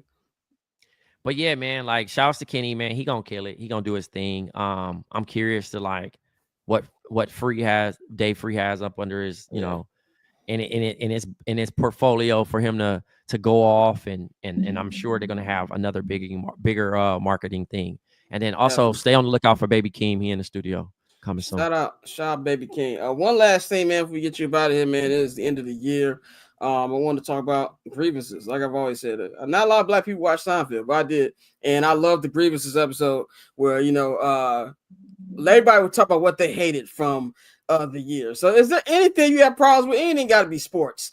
It could be something random, like I don't like how people be driving on this side of the street or something like that. Is there anything from 2024 that you had a problem with? You said from 2024? Yeah. I don't know, man. I think, man, I just think that we've been complaining way too much. Everybody been complaining too much, bro. Including me. You know what I'm saying? Like, including me, bro. I just think we just need to pack this shit up, get ready for 25, bro. But more focus on what we got. You know what I'm saying? Like, I think focus on what's in front and how do you make it better. And if you can't make it better, shut the fuck up. Exactly. Yeah, that's a good point. I do complain a lot too.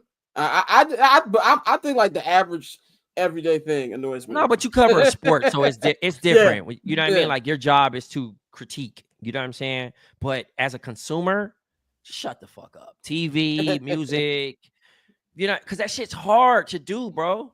Clothes. It's easy to say, that's trash. And I'm not saying don't say it's trash. Cool. Rightfully so, because that might motivate somebody to get better. But we be discrediting some good shit, man.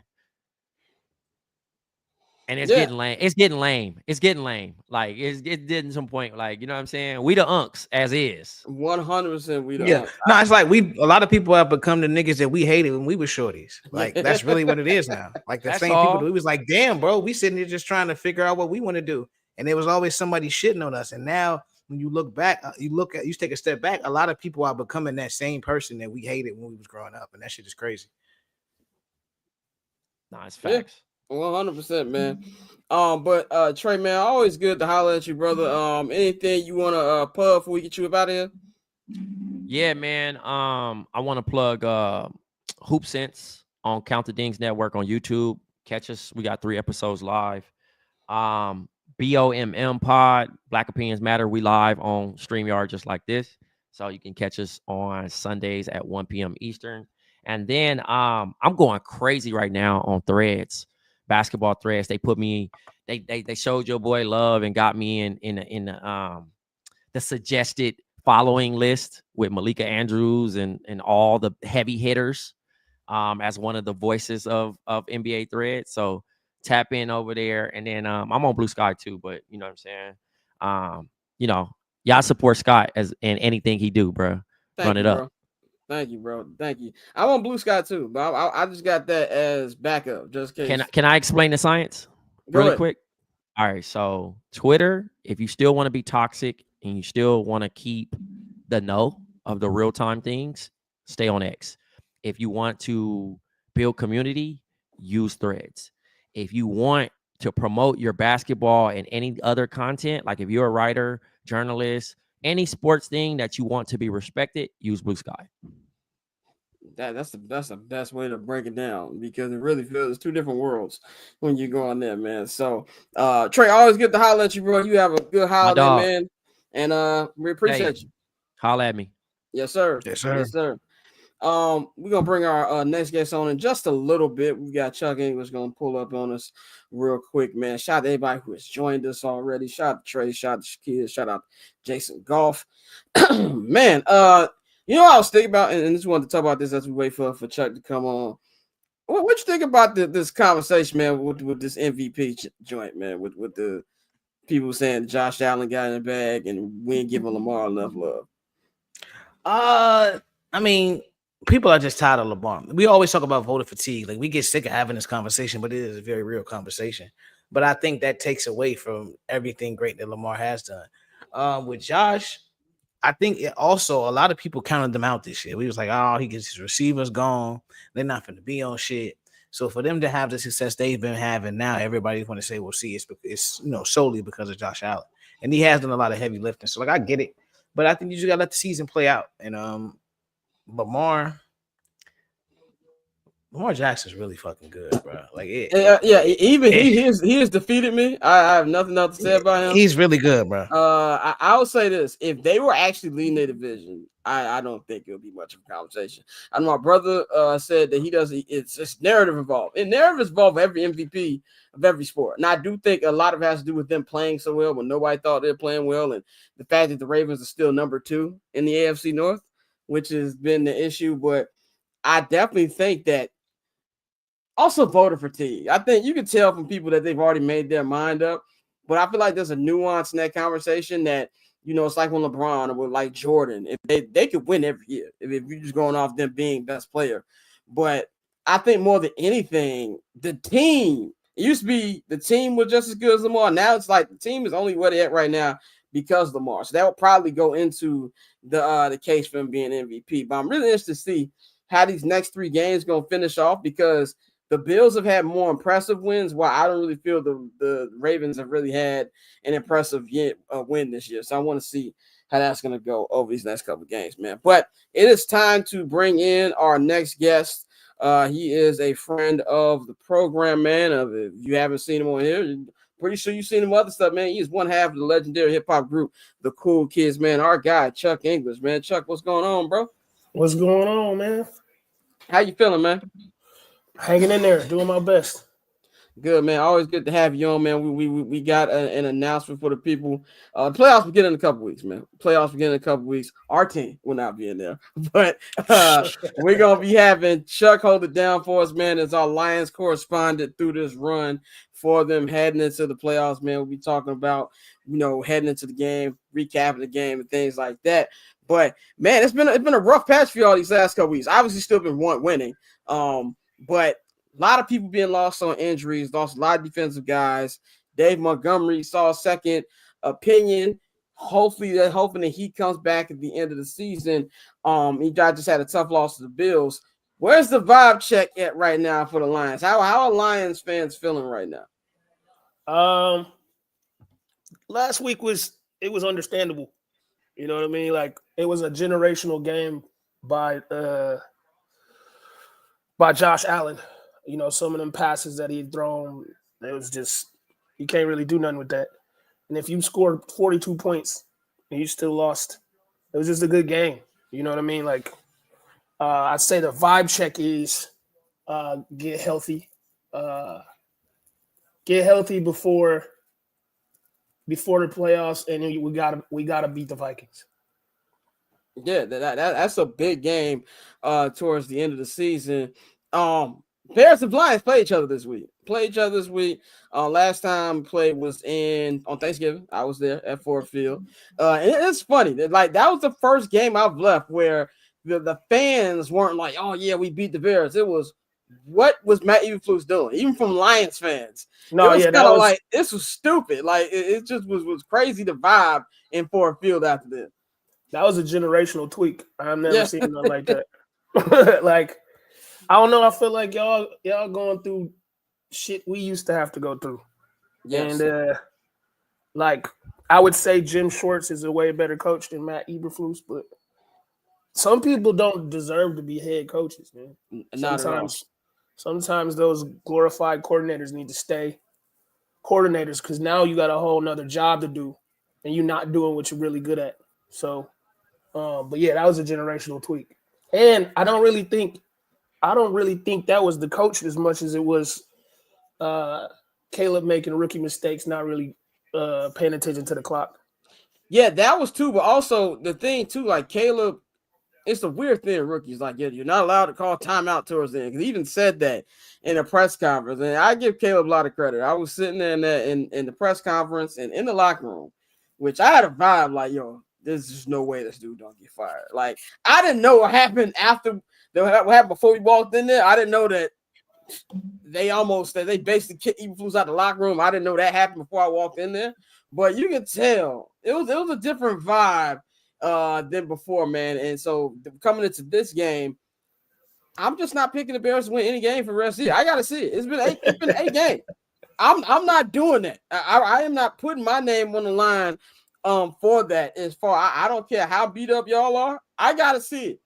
I just can't in good faith pick to bet the Bears to win. But, yeah, and then we have a different type of superpower coming off a loss.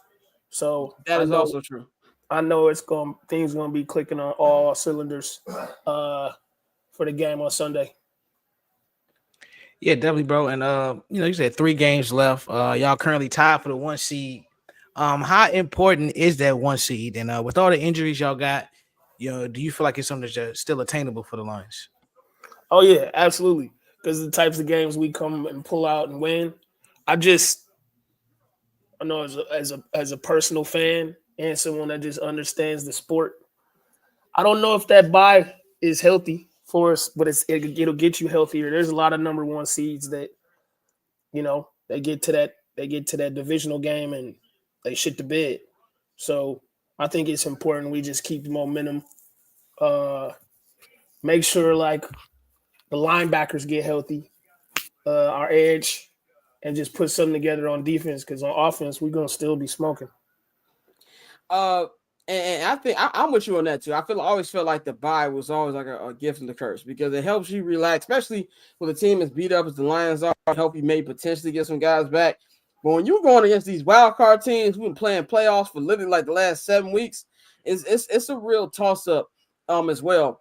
What do you think about there's rumors about, Ben Johnson. He might become a coach somewhere. It might be here, it might be somewhere else. Do you think that what Dan Campbell has built is, no matter if it's Ben Johnson, somebody else, it could just be somebody interchanged, and just building what his culture is there? Or do you think it'll be a blow to you guys if you did lose Ben Johnson to some other team? I would say it. No, because I believe Dan's got something going over there like Mike Tomlin does, where it's like it's his personality that's going to bring the best out of those players. And I don't think Ben Johnson wants to be a head coach. I think he is really good at what he's doing.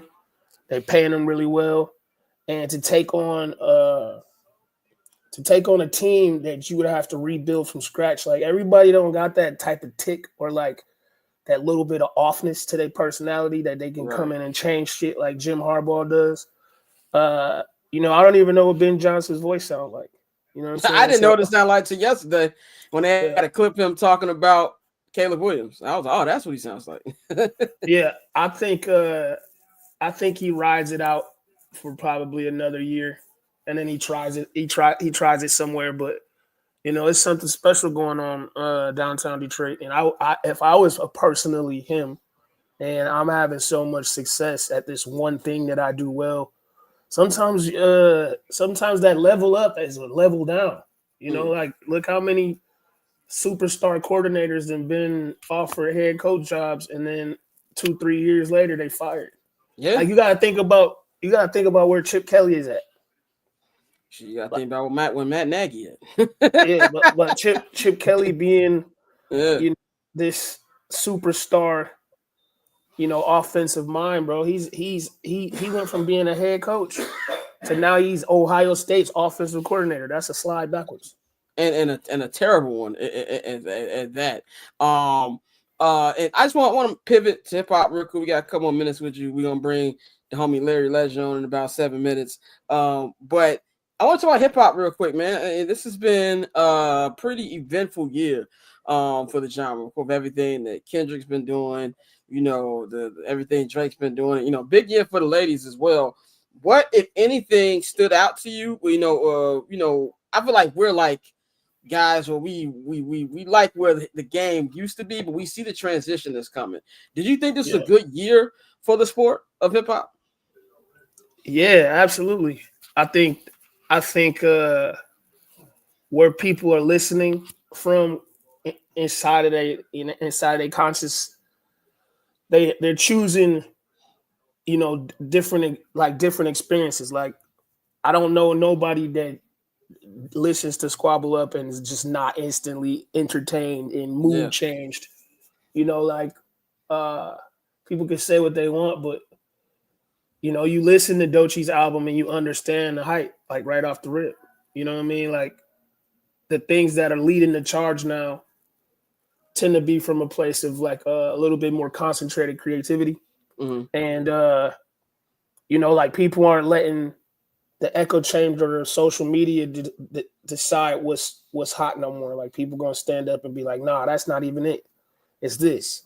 And then that debate creates more people being discovered. And, I think, we definitely came from a dark period and we're going into a lighter one. You know what I mean? That whole battle proved that. And I'm excited. And just to see the reaction from that GNX album and how people feel about it, it gives me hope that like, okay, rap's going to be fun again. It ain't just going to be one-sided. Ain't nobody in the club no more, so there ain't no reason to make no club bangers. That's a good point. And the first time I heard Squabble Up out was actually at the Lions-Bears game. Shout out to the Ford Field DJ. Every time I come to Lions game, he be going crazy. Like I don't know who the DJ is, but he was playing the whole GNX album up in there. And then when I think about that song and the sonics of it, if you close your eyes, it feels real futuristic, even though it's sampling a song from 1985. But in 1985, they were thinking different. People were trying to push the envelope and create a like freestyle. The whole genre of freestyle it's futuristic, and it's, you know, they boil it down to being like Puerto Rican hip hop and like, you know, this essence of like Planet Rock and all of that shit. But Planet Rock, Kraftwerk, all of that stuff, they were imagining things differently.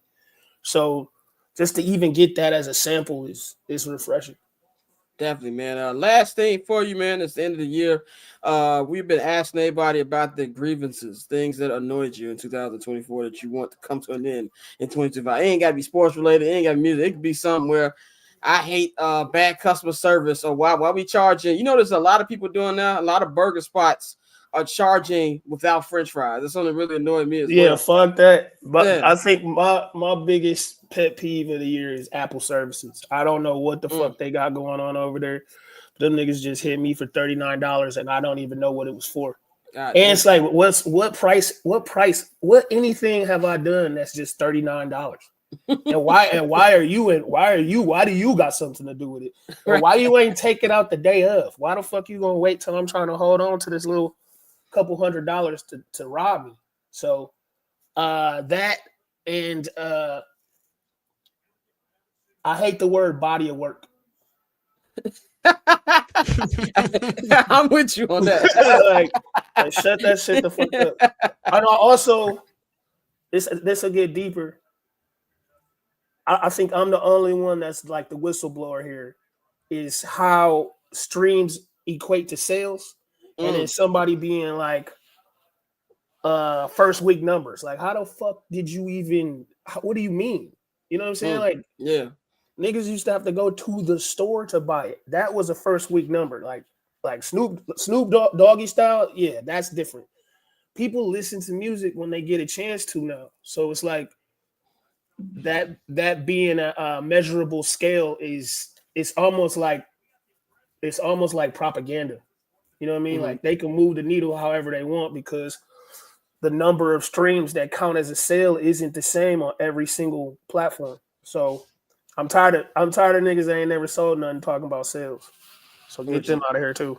Everybody on Twitter, you swear everybody on Twitter act like they do something else. It's wildly annoying, man. But it's too many lists for shit, and it's too much what ifs or who you got. I don't never want to see nigga a Kobe lineup versus you know what I'm saying? And the picture underneath says, "Who do y'all got?" Like, what the fuck you mean? Get Wilt Chamberlain the fuck out of here, dog. Even Shaq be posting that. I'm like, Shaq. I figured it out though. It's like an evil empire between the 24-hour news cycle is whooping everybody's ass. Yeah, because you can't just not. You just can't not. You know what I'm saying? Somebody come up with a meme every hour because they got to keep their engagement up. So and fuck engagement. Like, unless you about to get married, shut the fuck up. Definitely, man. We're gonna have you back on in a couple weeks when the playoff starts. We're gonna get into the Lions stuff, man. Anything you want to promote before we get you about it? Shit. Next year gonna be different, bro. Me and Mikey popping out with the extended clip. So, just everybody get ready for that. It's coming out on Fool's Gold. Like, we just turned it in. Like, vinyl getting pressed. We just ain't no surprise album. We ain't coming with the surprise. We about to let y'all know. So real rollouts are back. Definitely looking forward to that, man. Chuck, man, we gonna holler at you in a couple weeks, bro. All right. Thank y'all for having me. Yep. You already know. Peace. We're gonna bring our last guest, but definitely not least of the special today. We've got our culture correspondent, the homie Larry Legend, man. Of course, for Respected Culture, we gonna the year-ending edition, man. Of course, you can follow Lero at Larry is Legend on Twitter and at Larry's Legend 1 on Instagram. Lero, how you feeling, brother?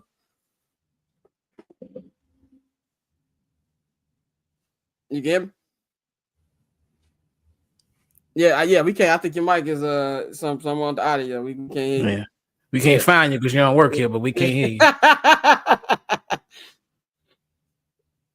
Nah, still ain't on. We gonna bring him right back in a second. But yeah, man. My grievances, I got some grievances too. We gonna get into at the Can I pop one off real quick? Go ahead. We gotta bring back shame. Because a lot of you niggas should be ashamed of yourself. Like, it's a lot of people out here who do things in public, who do things for the attention of other people, who condone certain shit, and we need to stop it. Like, we need to have boundaries. Everybody don't need to be advocated for. Everybody don't need to have their thoughts and views heard. I know that's an unpopular opinion, especially these days, but no, we need to bring back shame, because some people need to be so afraid of the reaction of what we gonna say that they don't open their mouth and say the dumb shit that they're thinking about. Keep it to yourself. Bring back shame. Yeah. Bring back shame. We got Laro back finally. The audio's working. Laro, how you feeling, brother? Yes, sir. We can hear you loud and clear. I'm good, man. You know, just a little technical difficulties. We in the dungeon at the culture cellar. We in the cellar right now. In the cellar, yeah. I see y'all been working, man. I seen on the Instagram. Got some stuff coming. Exactly. That's what I'm doing right now. I'm like, well, I got to do my thing real quick, and then we're gonna get right back to editing and getting this thing together so we can put it out. Definitely. I'm on the same way, man. Y'all be getting content every week during my 2-week sabbatical, because I'm spending the rest of the night editing. There's gonna be at least a video on YouTube every day. So y'all, you know, like Chuck was talking about 24-hour news. So y'all ain't finna forget about me while I'm sitting here getting drunk and watching holiday movies over the next couple of days. So we got stuff dropping continuously, man. But Laro, man, we're gonna get into a whole bunch of stuff. But I want to get your opinion on this Travis Hunter situation. Travis Hunter just won the Heisman last week, which I feel like has gone under the radar, which is nuts. That should be the conversation here, that he's a generational player who won the Heisman. But no, we're up here talking about his girlfriend because of all the stuff that's been going on. She ain't making no better with that long 7-minute TikTok video she put out. What's your thoughts on everything that's been going on with that? The blowback from, you know, older people, people on Twitter, and just Travis' reaction to it as well. What was his reaction before I give my? Well, he was on there. He was on his stream playing video games, getting mad. Tomorrow, y'all ain't even got a girl. Don't worry about your girl. Yeah, basically saying leave me alone. Yeah, exactly. Yeah. So I'm gonna just say this is a classic case of the same thing we've seen before. Many of guys we've all. Even the older people who's upset about the girl, like we've all seen some athlete with a woman he shouldn't be with, and he finds out later on in life he shouldn't be with her. I don't know that lady. I don't really know too much about her. I saw her tattoo on her finger, and it was a money sign on her ring finger. So that's a clear-cut sign of what you did. But I saw a picture of him when he was younger, and he looked like a guy who would, go for the first girl who looked decent for him. So I mean, I can't judge him for none of the things that's going on.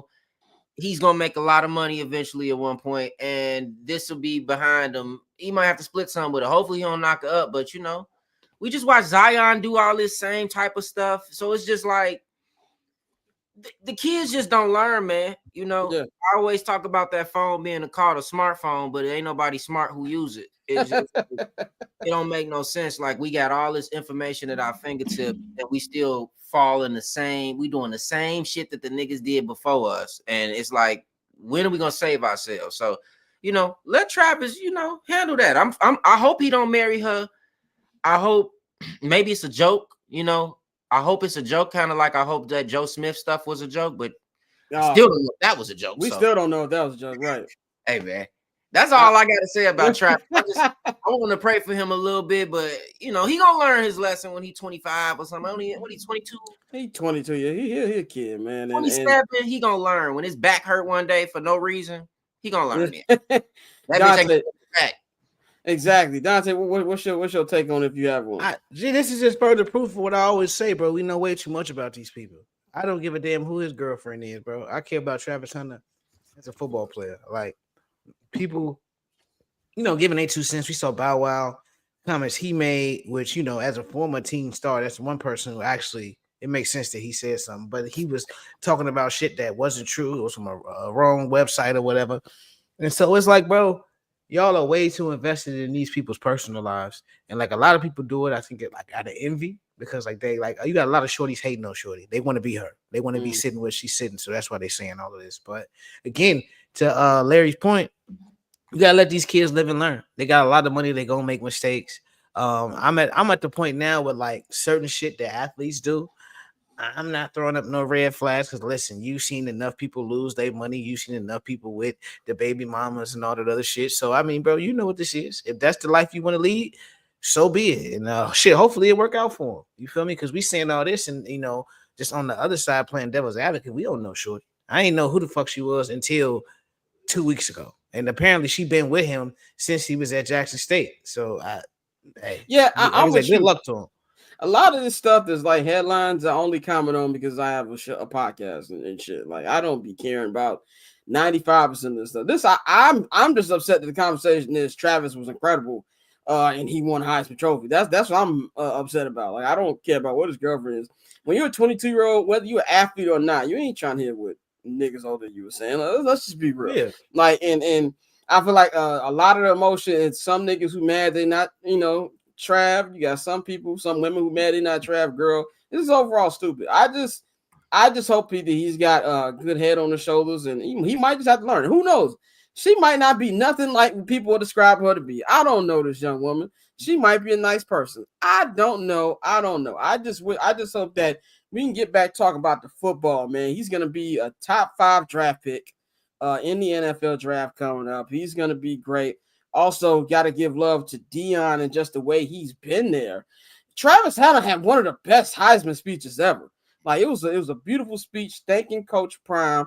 You can tell he's got a real brother type relationship with Shador, and even bringing a spotlight on his actual father who wasn't able to be there, and seeing his reaction, I thought was dope. But I just wanted to get the conversation because we have to make content. Like, but 100%, yeah. Overall, I don't care. I just hope Travis stays away from the Jacksonville Jaguars. I don't want my boy to go over there. Stay away from them niggas. You know what I'm saying? That's what I want, man. But let's go on to end of year top moments in the culture. We're coming down to the end of the year with I feel like there's been a lot of big storylines. Obviously, Drake and Kendrick's probably the biggest storyline of the year. We had an election this year. We've had big movies, big situations. Diddy went to jail. Jay-Z allegations. Which Jay has really responded pretty well to, in my opinion. It's funny. I've seen somebody, when you're in the entertainment industry, you can tell who wrote what. JPR did not write any of them PR statements, like at all. That was Jay on his word app, like, nah, fuck that nigga. But Lara, what's some of the biggest moments to you this year that will kind of stand out to you as top moments in the culture? I think the Kendrick moment is the biggest moment of the year to me because if it was more about hip hop coming back in the forefront, meaningful music, I would say. I think even with these interviews that we've been seeing with like Lil Baby and him kind of like, that's another side of hip hop or whatever, that weirdness. I think it's him pushing, him saying he didn't want the culture to be in the hands of people like academics and what's the other guy named? The guy, Adam. Yeah, Adam 22. Adam 22. Yeah. I mean, I think it was referencing those kind of people, just having a game, going through those people, Vlad and all of those things. And these are like the media guys. I like some of the things that came from the Kendrick shit. More than just the music, it was almost like hip hop taking ourselves back a little bit. And I think that's important for the culture. Like that's the biggest thing, the culture for me, other than, you spoke on a lot. The Diddy thing is crazy. Nigga, did y'all know Lunchables was bad for you? I had no idea about that. Lunchables, at this point, I think I'm not surprised. Anything processed is bad for you at this point. Yeah. So I mean, these are the things that happened in 2024. We lost a lot of good people. Yeah. Culturally, I think that's a big thing too, because like we talked about earlier this year, or this season, about how we lost some people who were legends, and are we creating any new ones right now? And are we opening the door for people to become legends and stuff? We got even like Chris Brown just had this big show in Africa, I think 2 back-to-back. Massive show. Proof that the internet is not a real place. And they don't talk about that, like the world still, the world has kind of like separated the art from the artist, at least for him. To where he can go other countries and sell out and stuff like that. And America, the one still beating him. I mean, he had a sold out arena tour last summer. He did here, but I just mean when it comes to like the endorsements or him being put in the place that he should be based on his art, we've hindered that. But I just feel like him being over there and showcasing that was a good thing for the culture as well, just to see is bigger than sometimes us. You know what I'm saying? America we the creators of stuff, but it don't mean we carry it all the time. Like, you know how Germany is always carry hip hop and shit like that. Just we carry our cultures are carried all over the world. So we just gotta, you know, appreciate who we got. I feel like appreciate who we have, use what we have. You know, these legends ain't here longer enough. And, you know, we lost Quincy Jones. You know what I'm saying? We lost a lot of people. So it was just like the culture has to get to the point where we can create a space for new legends, create time. Like I listened to Chuck before he came on and some of the stuff he was saying about just in the music industry of creating that space to, you know, basically to create a classic again, to create another legendary artist. Like we got to get back to making music matter again. I feel like Kendrick did that though, 100%. And Kendrick's a great, you know, kind of, you know, we talking about appreciate legends. When we're watching right now, I actually think his man, here to Jay, he tweeted the same thing. Like, you got to appreciate what Kendrick's doing right now, because even with his run, I know I sound like a stan, and it's fine. I don't care. It's Kenny and Hov for me, brother. That's what up. And Super Future, them my niggas right there. But what you're watching right now, you usually see a run like this with somebody first coming to the game.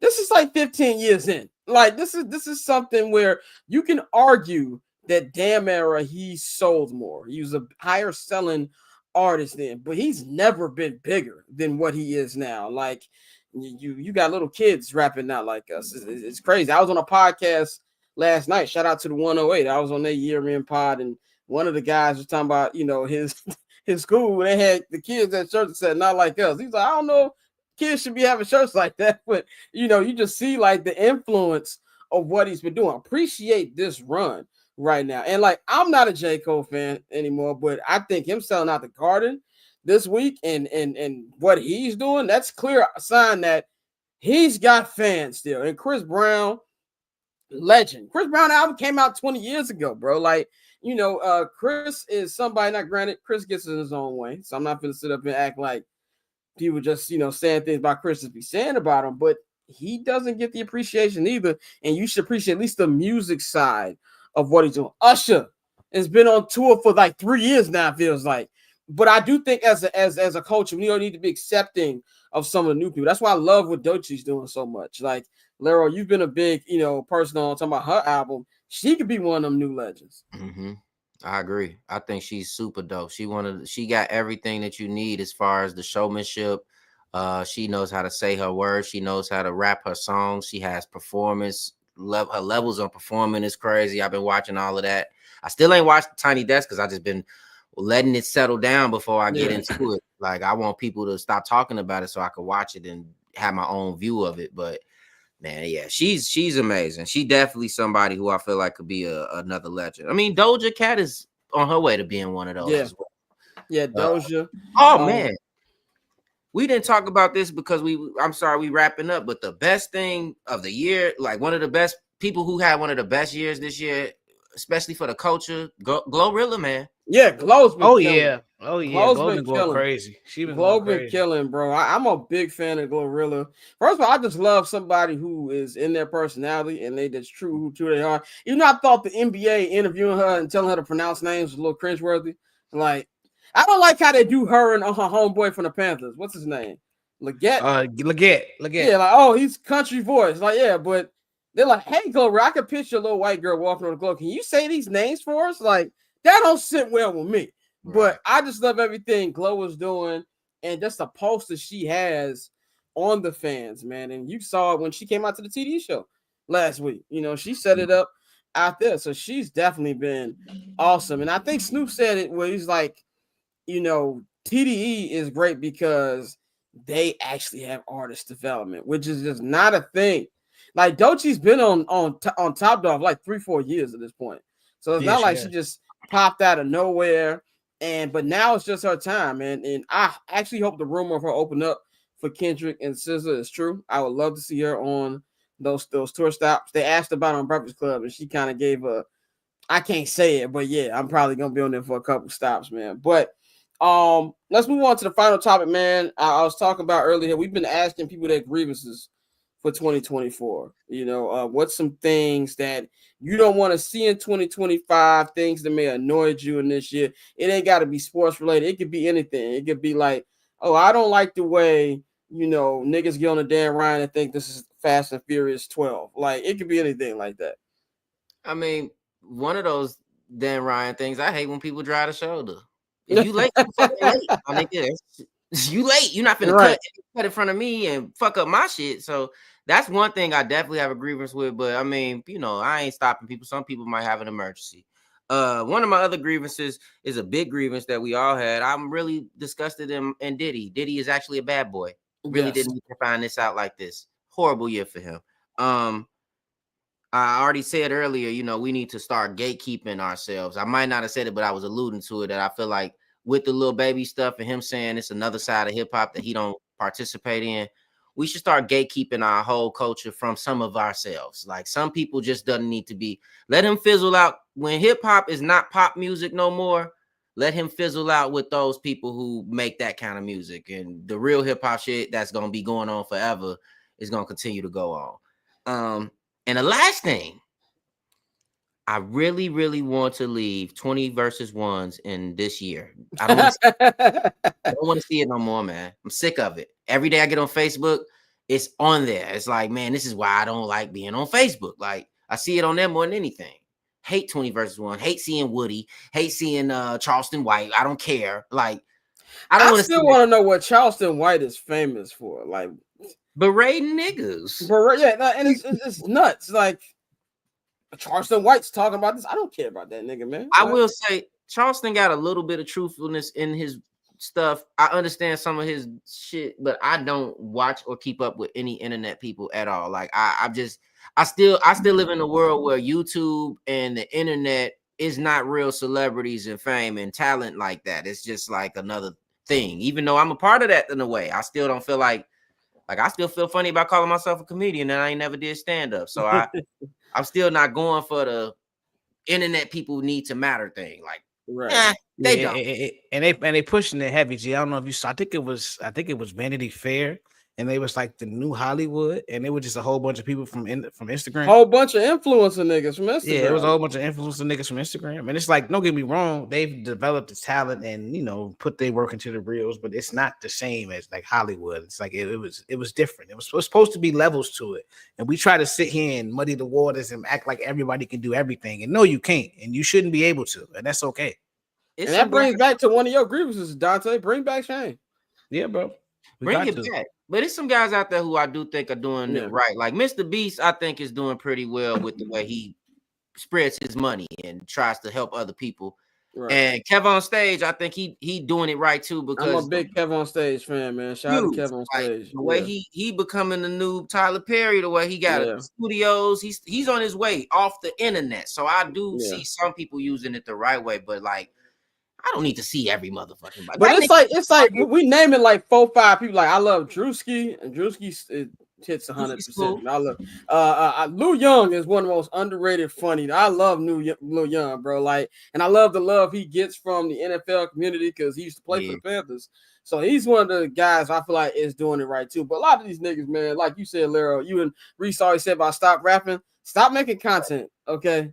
Stop the content. That might be my new shit. Stop content. Yeah, stop content, bro. Everything ain't gotta be content, nigga. Like, I won't be like, hey, me and my friends, we think we're funny. Let's do a podcast. No, like it's work to this, bro. Like, somebody told me, I'm not gonna say who it is. Somebody was like, well, you know, you just put up a microphone, nigga. I put in work, bro. Like, I be having the show scheduled. I'm looking up stats.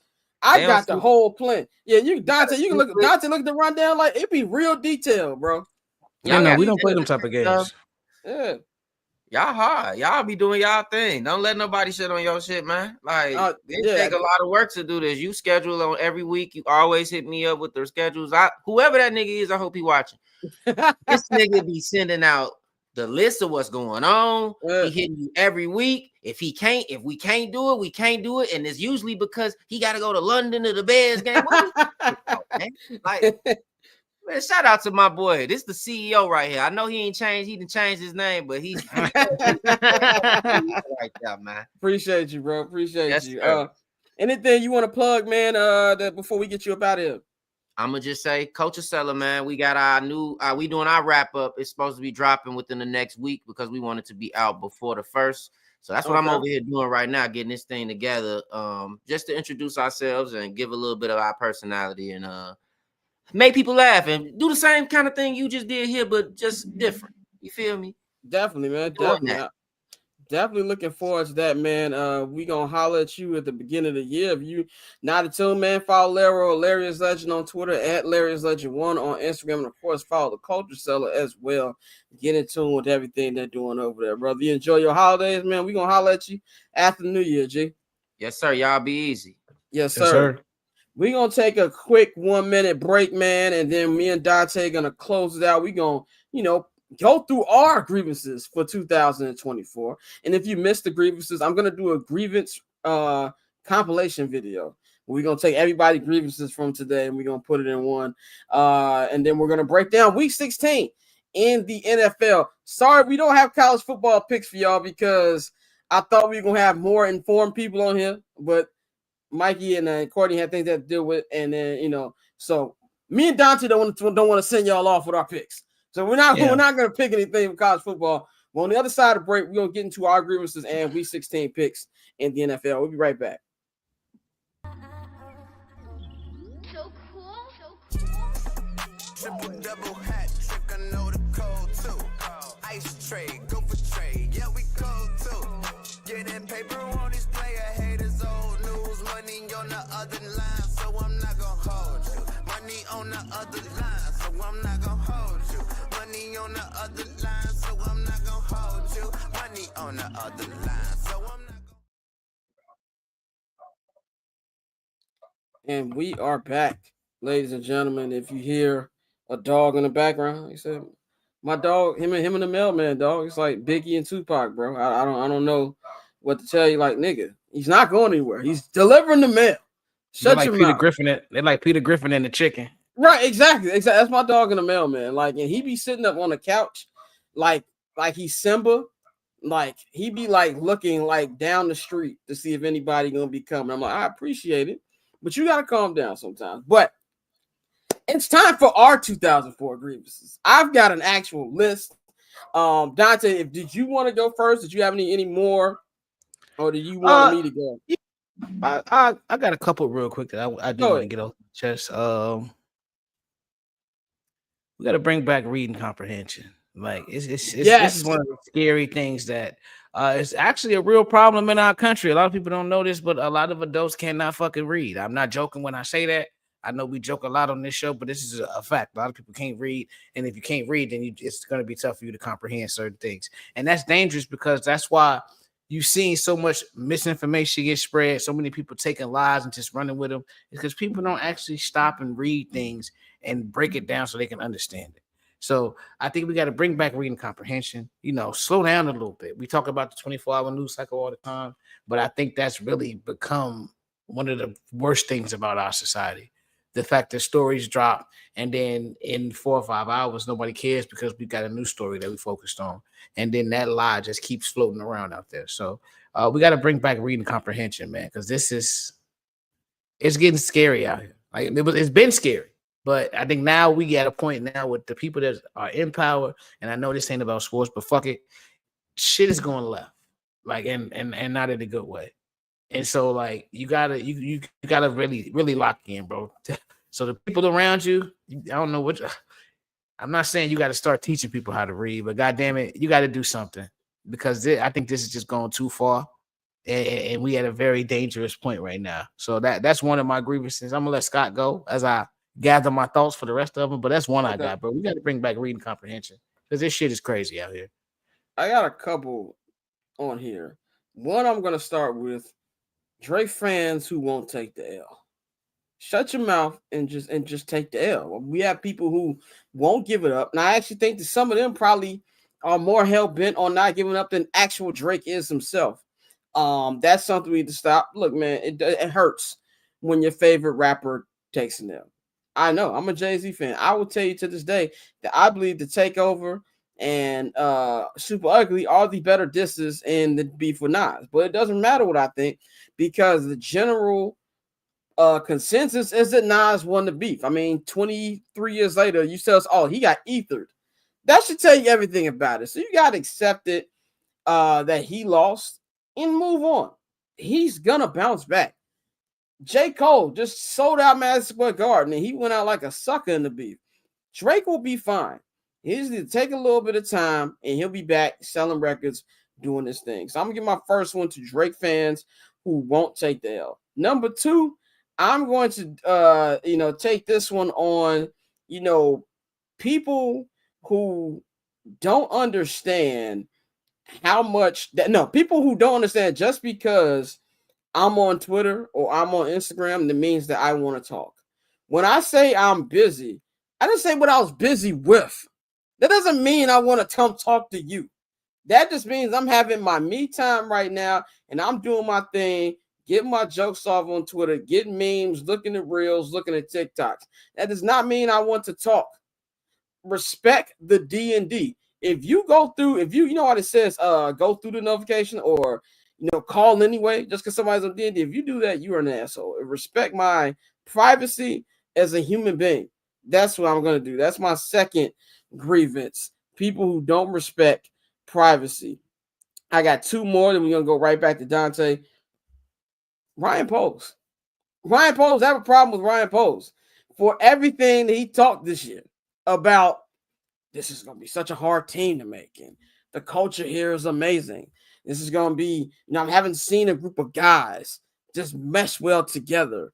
Going up to the podium up at the combine, talking like, he's Tony Soprano. He goes up there at the draft and, oh, we're having such a great draft. Let's draft a punter in a fourth round. You know what I'm saying? Like, just the arrogance. And now, months later, you can't even sit on the podium and talk without looking like you got punched in the chest. So my grievance is with Ryan Post. My last grievance is actually with me. My grievance is with myself for believing the things that Ryan Post said. Like I said on 79th and Hallis, you can go back and play that. I'm not going to hold you Bears preview special that we shot at Pillars, me, Joe, Mikey, and Bang. It's like a cold freezing takes recap. There's so many bad takes in there that we were saying, and months later, it just looks crazy. So I blame myself for falling for the hype and thinking that this was going to be different. And at this point, I just got to wait and see. It does not matter who they hire within the next couple weeks. It could be Ben Johnson, who is number one on my list. I'm not going to get excited until I see it on the field now. I don't care who they draft. I don't care how many people they sign in free agency. I don't care how many camp look. I don't care how actual training camp or preseason look. I'm not going to know how this team is to probably about a year from now. When we in December, close to the end of the year. And I'm just going to protect my heart and do that. I think a lot of Bears fans are going to do that as well, man. So I'm trying to think if I got one more grievance, kind of like what I said with when Goff was on here, man. Mind your business, people. Mind your business about what you're doing. Shutting up is free. It will save you a lot of pain if you just go out there and just mind your business, man. Dante, what's your last couple? If you had a couple. Yeah, I got two. One, and this kind of goes to what we talked about with people getting up on the plane and things like that. Respect shared spaces. You are not at home. You are in a space with a bunch of strangers who are all paying the same thing you paying to occupy that space. Maybe you paid a couple dollars extra, but at the end of the day, it is a shared space. So you don't get a personal butler, none of that other shit. I get so sick of people who complain about the airport. It's like, bro, if you want to do all that, go fly private. But you're going to have to spend a lot more money and you can't afford that. So sit your ass down and relax. And we're going to get on this plane together and we're going to do this. So respect shared spaces. And number two, this one is something that's been happening for years, bro. So it's not even a 2024 grievance for me. This is just a grievance I have with our society as a whole. People don't owe you shit. And you can't take that personal. Like, you have a lot of people who are fighting to have shit that they do in private or just things that they like be accepted by the masses. And that's not always going to happen. That's not how the world works. And it's never been how the world works. And it's scary that we get to a point where you got people who want things to be one way and everybody think the same way. And if you do that, that kills creativity. And it just makes for a really, really shitty society. So, I mean, I think at the end of the day, and this might be a personal thing with taking things, because I do take things personal, very personal, but people don't owe you shit. So go out here, do what you got to do. As long as you're in the right space, I think the best thing you could do is just move forward like that and keep going. And things usually typically work out in your favor. And that's why we've been having a lot of success here at the network, because it's really just about how you move. And at the end of the day, people don't owe you shit. If they don't react the way you wanted them to react, keep moving. Cultivate that space, and those people that see what you do, love what you do, and they're going to pour into you, and you're going to grow from that. But just expecting things from people, you just can't do it, because they don't owe you shit. They don't. Orlando had a great one. Bring back taking your L's to silence. Too many of y'all be sharing too much information on social media, bro. Like, enough of that. And I'll say this, you know what I really, really hate? Oh my God, passive aggressive people, bro. You are an adult. Use your words. Like, it drives me up a wall. So I want people who are passive aggressive to work on that in 2025. Use your words as a tax-paying American adult. Use your words, people. That's what I want. And also, my last one, to everybody out there who voted for Trump, and I see a couple of y'all last couple weeks talking about, oh, I didn't think he's going to do this. You deserve what's coming in the next 4 years. Not everybody, unfortunately, and not everybody don't. But you deserve what's coming next 4 years. You voted that. I don't want to hear it. I don't want to hear nothing whatsoever, man. So that closes the 2024 grievances. We're gonna wrap this show up with our Week 16 picks, man. And since the only two of us, we're gonna do a little in-depth breakdowns on a couple of these games, man. We're gonna start off with, we got 2 Saturday games. And by the way, it's going to be an amazing day of football this Saturday. If you're watching this now, tomorrow. If you're watching this clip tomorrow, it's today of football. You've got a couple NFL, a couple college football playoff games. You got 2 NFL games. The first one, Chiefs and Texans in Arrowhead. Patrick Mahomes, he was diagnosed with a high ankle sprain after leaving last week's game against Cleveland early, but he's been full practice all week. Do you have any injury concerns for Pat playing these last 3 games for the playoffs? No, I don't. As long as no major structural damage, I think Pat will be okay. He'll tape it up, take some pain meds. He seems like he's one of those quarterbacks who still has that old school mentality where he's going to grit it out and he's going to go play. So, I mean, with that, I think the Chiefs will do enough to try to keep him as healthy and as upright as they can. So, I think at the end of the day, they'll be fine. And most importantly, Pat will be fine. So I'm not really worried about it. Like, again, with all things negative concerning the Chiefs, I got to see it happen before I sit here and, say, yeah, they cooked. I'm with you. I have no concerns whatsoever. I didn't have any concerns when I seen them get hurt. There's 2 people in the history of sports, when I see them down on the floor, that I'm not like, it's Patrick Mahomes and LeBron James. Both of them niggas heal like Wolverine. Like, this is not the first time he's dealt with it. I think he dealt with it last year. Was it last year or the year before? When he had the high ankle sprain. I think it was last year. It was last year. Yeah, it was 2 Super Bowls. It was 2 Super Bowls against Philly. Yeah, you're right. It was 2 years ago against Philly when they're in the Super Bowl. And he dealt with it there. And, man, they drinking blood over there in Kansas City or something. I'm not worried about that at all. This particular game, I'm going with the Chiefs. I'm going with the Chiefs because I'm not impressed by the Texans. I said week 2, when they barely beat the Bears after sacking Caleb Williams into earth's crust 8 times, and Caleb and the offense still had the ball at the end of the game to win, that there's something off with this Houston Texans team, and they're not the same team they were last year. They beat Miami, but I just was not impressed with how the offenses look, not impressed with the play calling by Bobby Slowick, and I'm honestly not impressed with what I've seen from CJ. Kind of feels like he's in a little bit of a sophomore slump here, and they've struggled against bad teams. Now you're going up against the Kansas City Chiefs, who are starting to get guys back. Hollywood Brown is coming back. You guys there, Pacheco back. A lot of guys are starting to get back into form, getting ready for that playoff run.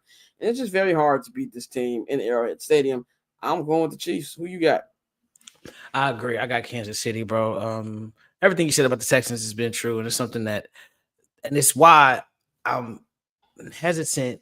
And I'm really, laughing at the people who are just quick to shit on Caleb and say, but Jaden is just going to be so much better because y'all did the same thing with CJ and crowned him last year, and then he came back and he's been having the struggles he's been having. So I mean, we got to really stop trying to judge things in a vacuum, and we have to let it play out. So I think it's one of those situations where the Texans will be all right, but CJ has definitely taken a step back this season, and they've had some injuries. But with that being said, I got the Chiefs in this game. I think I'll go Chiefs by 10. Yeah, I think that's an appropriate a point spread right there. The second Saturday game, one of the biggest rivalries in the NFL, Ravens and Steelers, man. This one will be in Baltimore. Steelers won a couple weeks ago at home by 2 points, 18-16. Lamar did not have a good game. The Steelers are coming off a loss at the hands of the Philadelphia Eagles. The Ravens have not had an impressive win all season. I think they'll be primed to do that. I'm going to take the Ravens because it's very, very hard to sweep division teams, especially when your team as good as the Baltimore Ravens is. And I think there's an opportunity for them to get back and to have an actual chance to win the NFC North. Like the Steelers have been on top all season, but this is still a very narrow gap. I think it's like a 1-game gap. I think they'd be tied for first place if they win on Saturday. So I'm going with the Ravens. I think you're going to see a great Lamar performance like we've seen all year. And I think the defense finds a way to step up. Russ has struggled the last couple of weeks, but I'm going to go Ravens in this one. I'm going Steelers, bro. I'm just really sold on all things Mike Tomlin at this point. And he's another guy who just time and time again, whenever you're ready to doubt him, he proves people wrong. And so his teams respond to him as a leader, and that's something that's really rare these days. I know we have the hot shot coordinators and things like that, but outside of Dan Campbell, like it's not too many guys where it's like, okay, that team, we know they're going to respond accordingly because of their leader. But I'm going with the Steelers.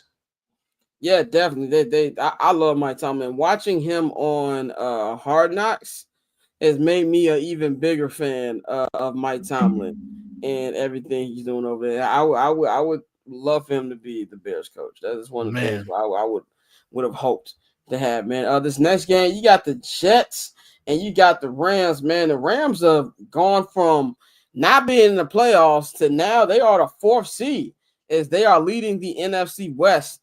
The Jets played their best game of the season last week in Jacksonville, but that has been the second storyline coming from the Jets. Number one has been the back and forth between Aaron Rodgers and Ryan Clark. And Ryan Clark, shout out to you, RC. I'm a big RC guy. I love the pivot. I love everything they're doing. I had the pleasure of meeting everybody at the pivot. I didn't get to meet Freddie T. Actually, no, I did meet Freddie T. I didn't meet Channing. I met RC and Freddie T. Actually, it's fun in the bathroom at the NFL draft 2 years ago.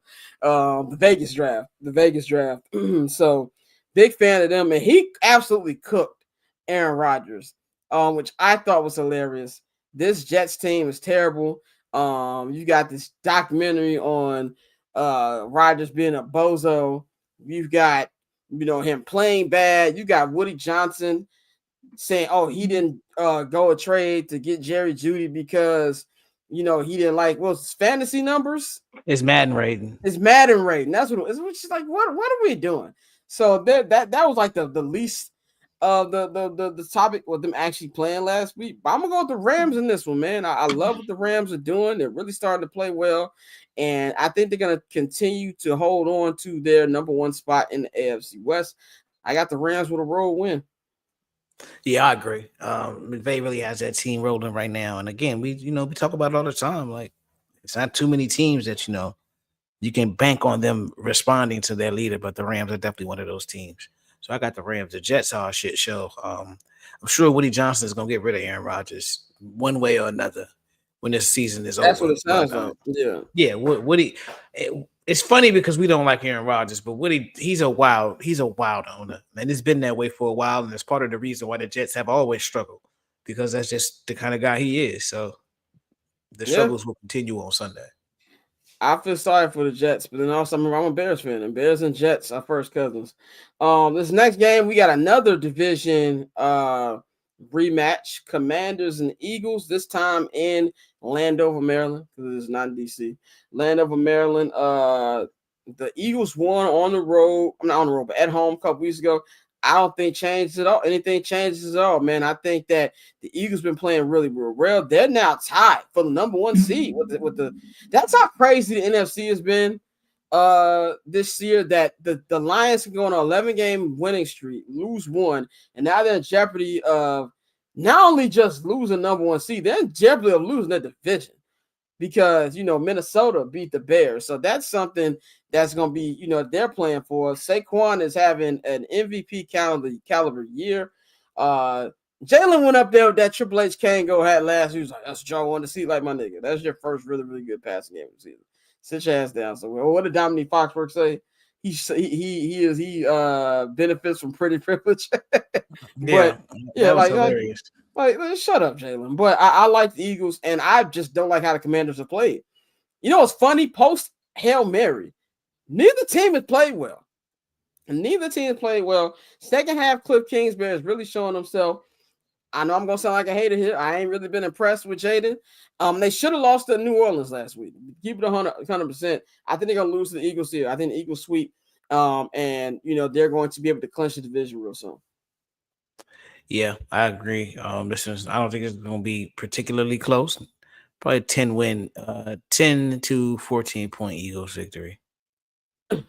Next game, man. This is big, man. We've been talking about the last couple weeks how bad Kirk Cousins has been playing.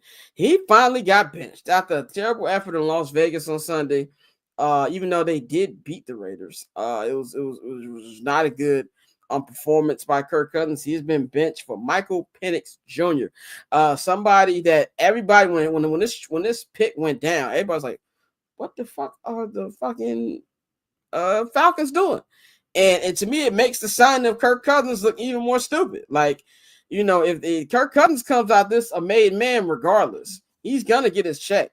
But Michael Penix, I think if there's any team to debut against, it's the New York Giants, and that's it. And it's being home. I don't have much hope for them, but the Giants are full on trying to tank.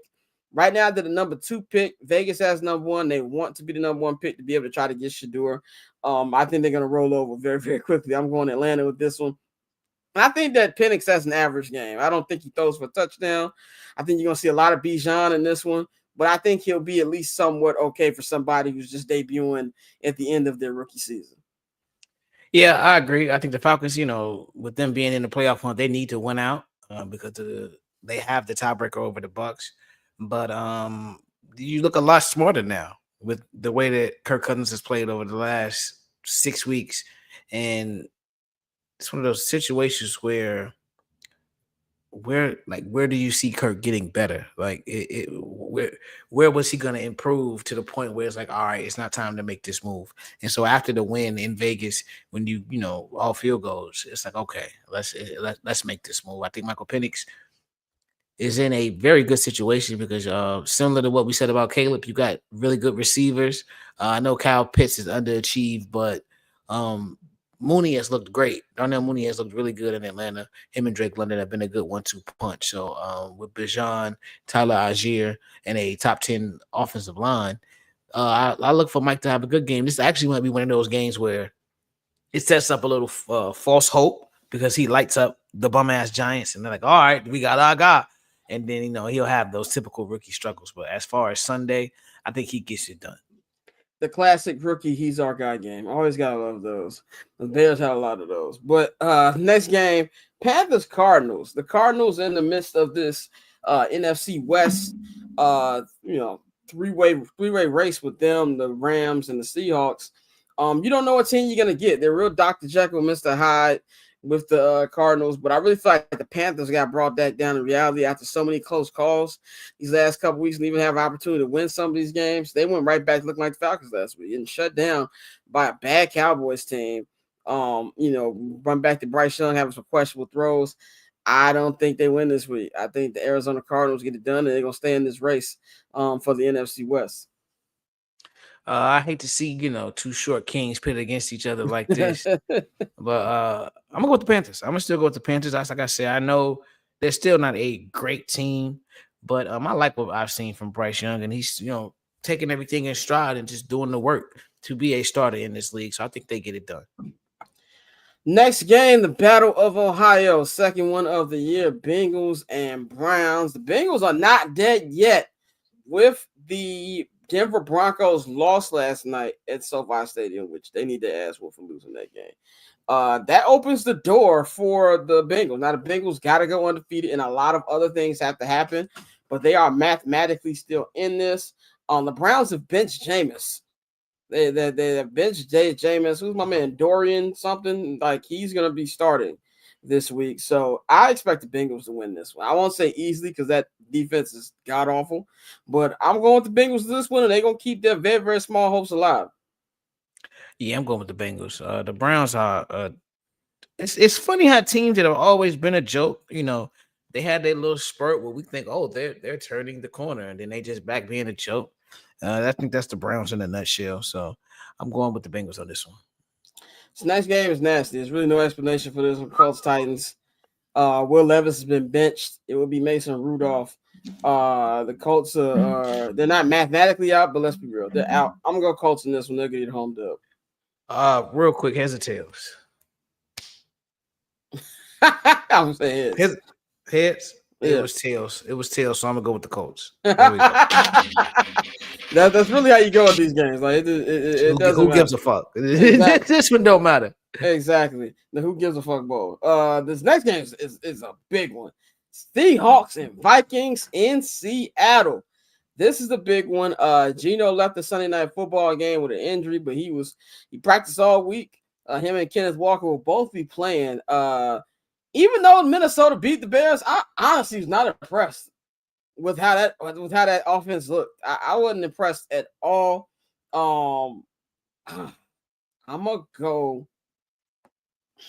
This is gonna be I'm gonna go Vikings though. As much as I wasn't impressed, I think the Vikings find a way to win this one. The Seahawks are too hot and cold for me as well. And I think the Vikings are a good enough team to go in there and beat them in Seattle. So I'm going to take Vikings, and they stay in this race with the Bills and the Bears.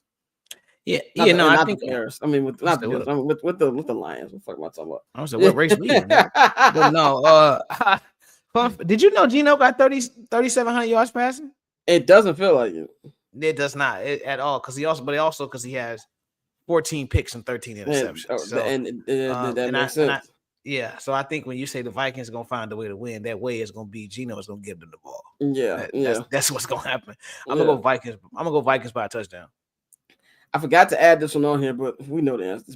Bears Lions on Sunday. I will be there in the building, unfortunately. I'm going Lions, man. Like I said, I'm not picking these niggas. They might win a game by these last three. I'm not picking them to. I have nothing for them. I'm going Lions. Yeah, I picked them to beat Seattle, but I'm going Lions, of course. Going Lions, man. Another division matchup, Bills Patriots. Now the Bills have already clinched the AFC East, but they are still trying to stay in that race to get the number 1 seed. The Patriots are already probably looking at who's going to be the next GM and next coach. Going Bills. Straight Buffalo, man. Yeah, the Patriots. I hate to see Mayo have these type of struggles in his first year, but yeah, it's this. You know what it was when you signed up. You knew what time it was, Mayo. Next one, another who gives a fuck game. Raiders Jaguars. The Raiders want to keep that number 1 pick because they want Shedeur Sanders, and I think that they'll continue to lose, and the Jaguars will win this one. I'm going with the Jaguars.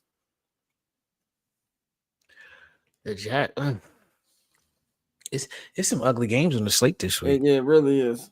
I don't have the Raiders are just terrible, bro. It's another brother about to lose his damn job. But yeah, I'm gonna go Jacksonville. Dolphins, Niners. Dolphins still have a small chance to get in the playoffs. I think they ruined it last week with losing to Houston, but they are mathematically still in. The Niners got brought back down to size last week as well. I don't like either team, but Miami is at home, so I think they'll find a way to beat the Niners. Yeah, I'm gonna go with Tua. I agree. I'm gonna go with the Dolphins.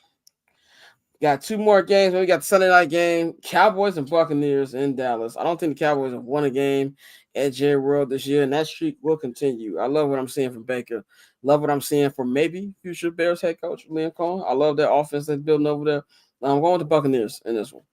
Yeah, Baker Mayfield is one of the few Caucasians that has redeemed themselves in my eyes. I think Baker's a really good quarterback. I like Baker Mayfield a lot, like a lot more than I thought I would. So I'm gonna go with the Bucs. Final game of Week 16, man. Packers and Saints, Monday Night Football in Lambeau Field. Alvin Kamara will not be playing. He has an injury that might be season-ending. You also got their rookie quarterback who they played last week. They put up a fight against the Commanders, but I think the Packers are a better team. And also, it's Lambeau in December on national TV. I'm going with the Packers. Yeah, I mean, as much as we hate to pick them, it's looking like another solid, successful season for those guys in Green Bay. I'm gonna pick the Packers as well.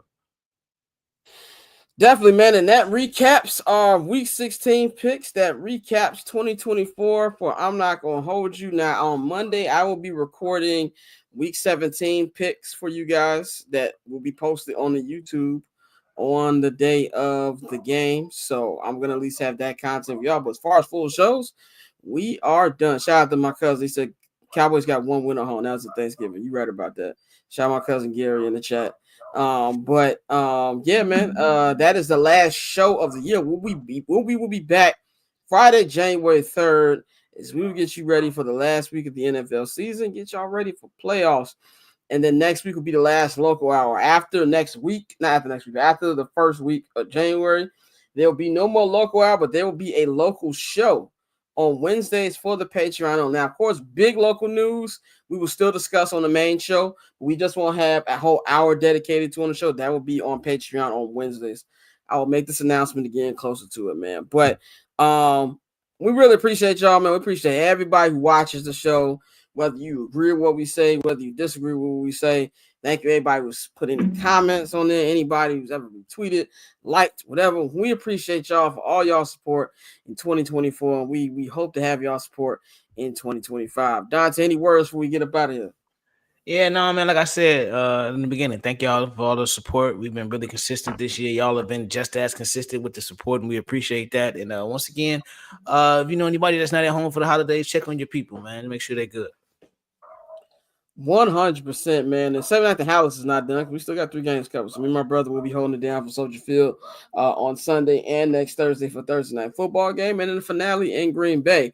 We'll be there as well, man. Thanks to all of our guests who pulled up. We had a very packed show today. Shout out our guy, Jason Goff. Shout out to the homegirl, Shakeia Taylor. Shout out my boy, Blk Tray. And shout out to Chuck Inglish, who is our Detroit Lions playoff correspondent. He'll be joining us every week as long as the Lions are in the playoffs. And of course, our guy Larry Legend, man. So for you can follow Dante at October's on Tay on Twitter. You can follow me at Barchair Scott on all social media platforms. Follow H&B Media at H&B Media TV on Twitter and at H&B Media on Instagram. Follow the Barbers Chair Network at Barbers Chair Net on all social media platforms. And of course, subscribe to the Patreon, patreon.com/Barbers Chair Network. If you're watching this on YouTube, you can, scan the QR code or take you to the link. All different tiers. You subscribe to the Barbers Chair All Access tier, you get 25% off your first order at the Barbers Chair Network shop. That is bcnetshop.com.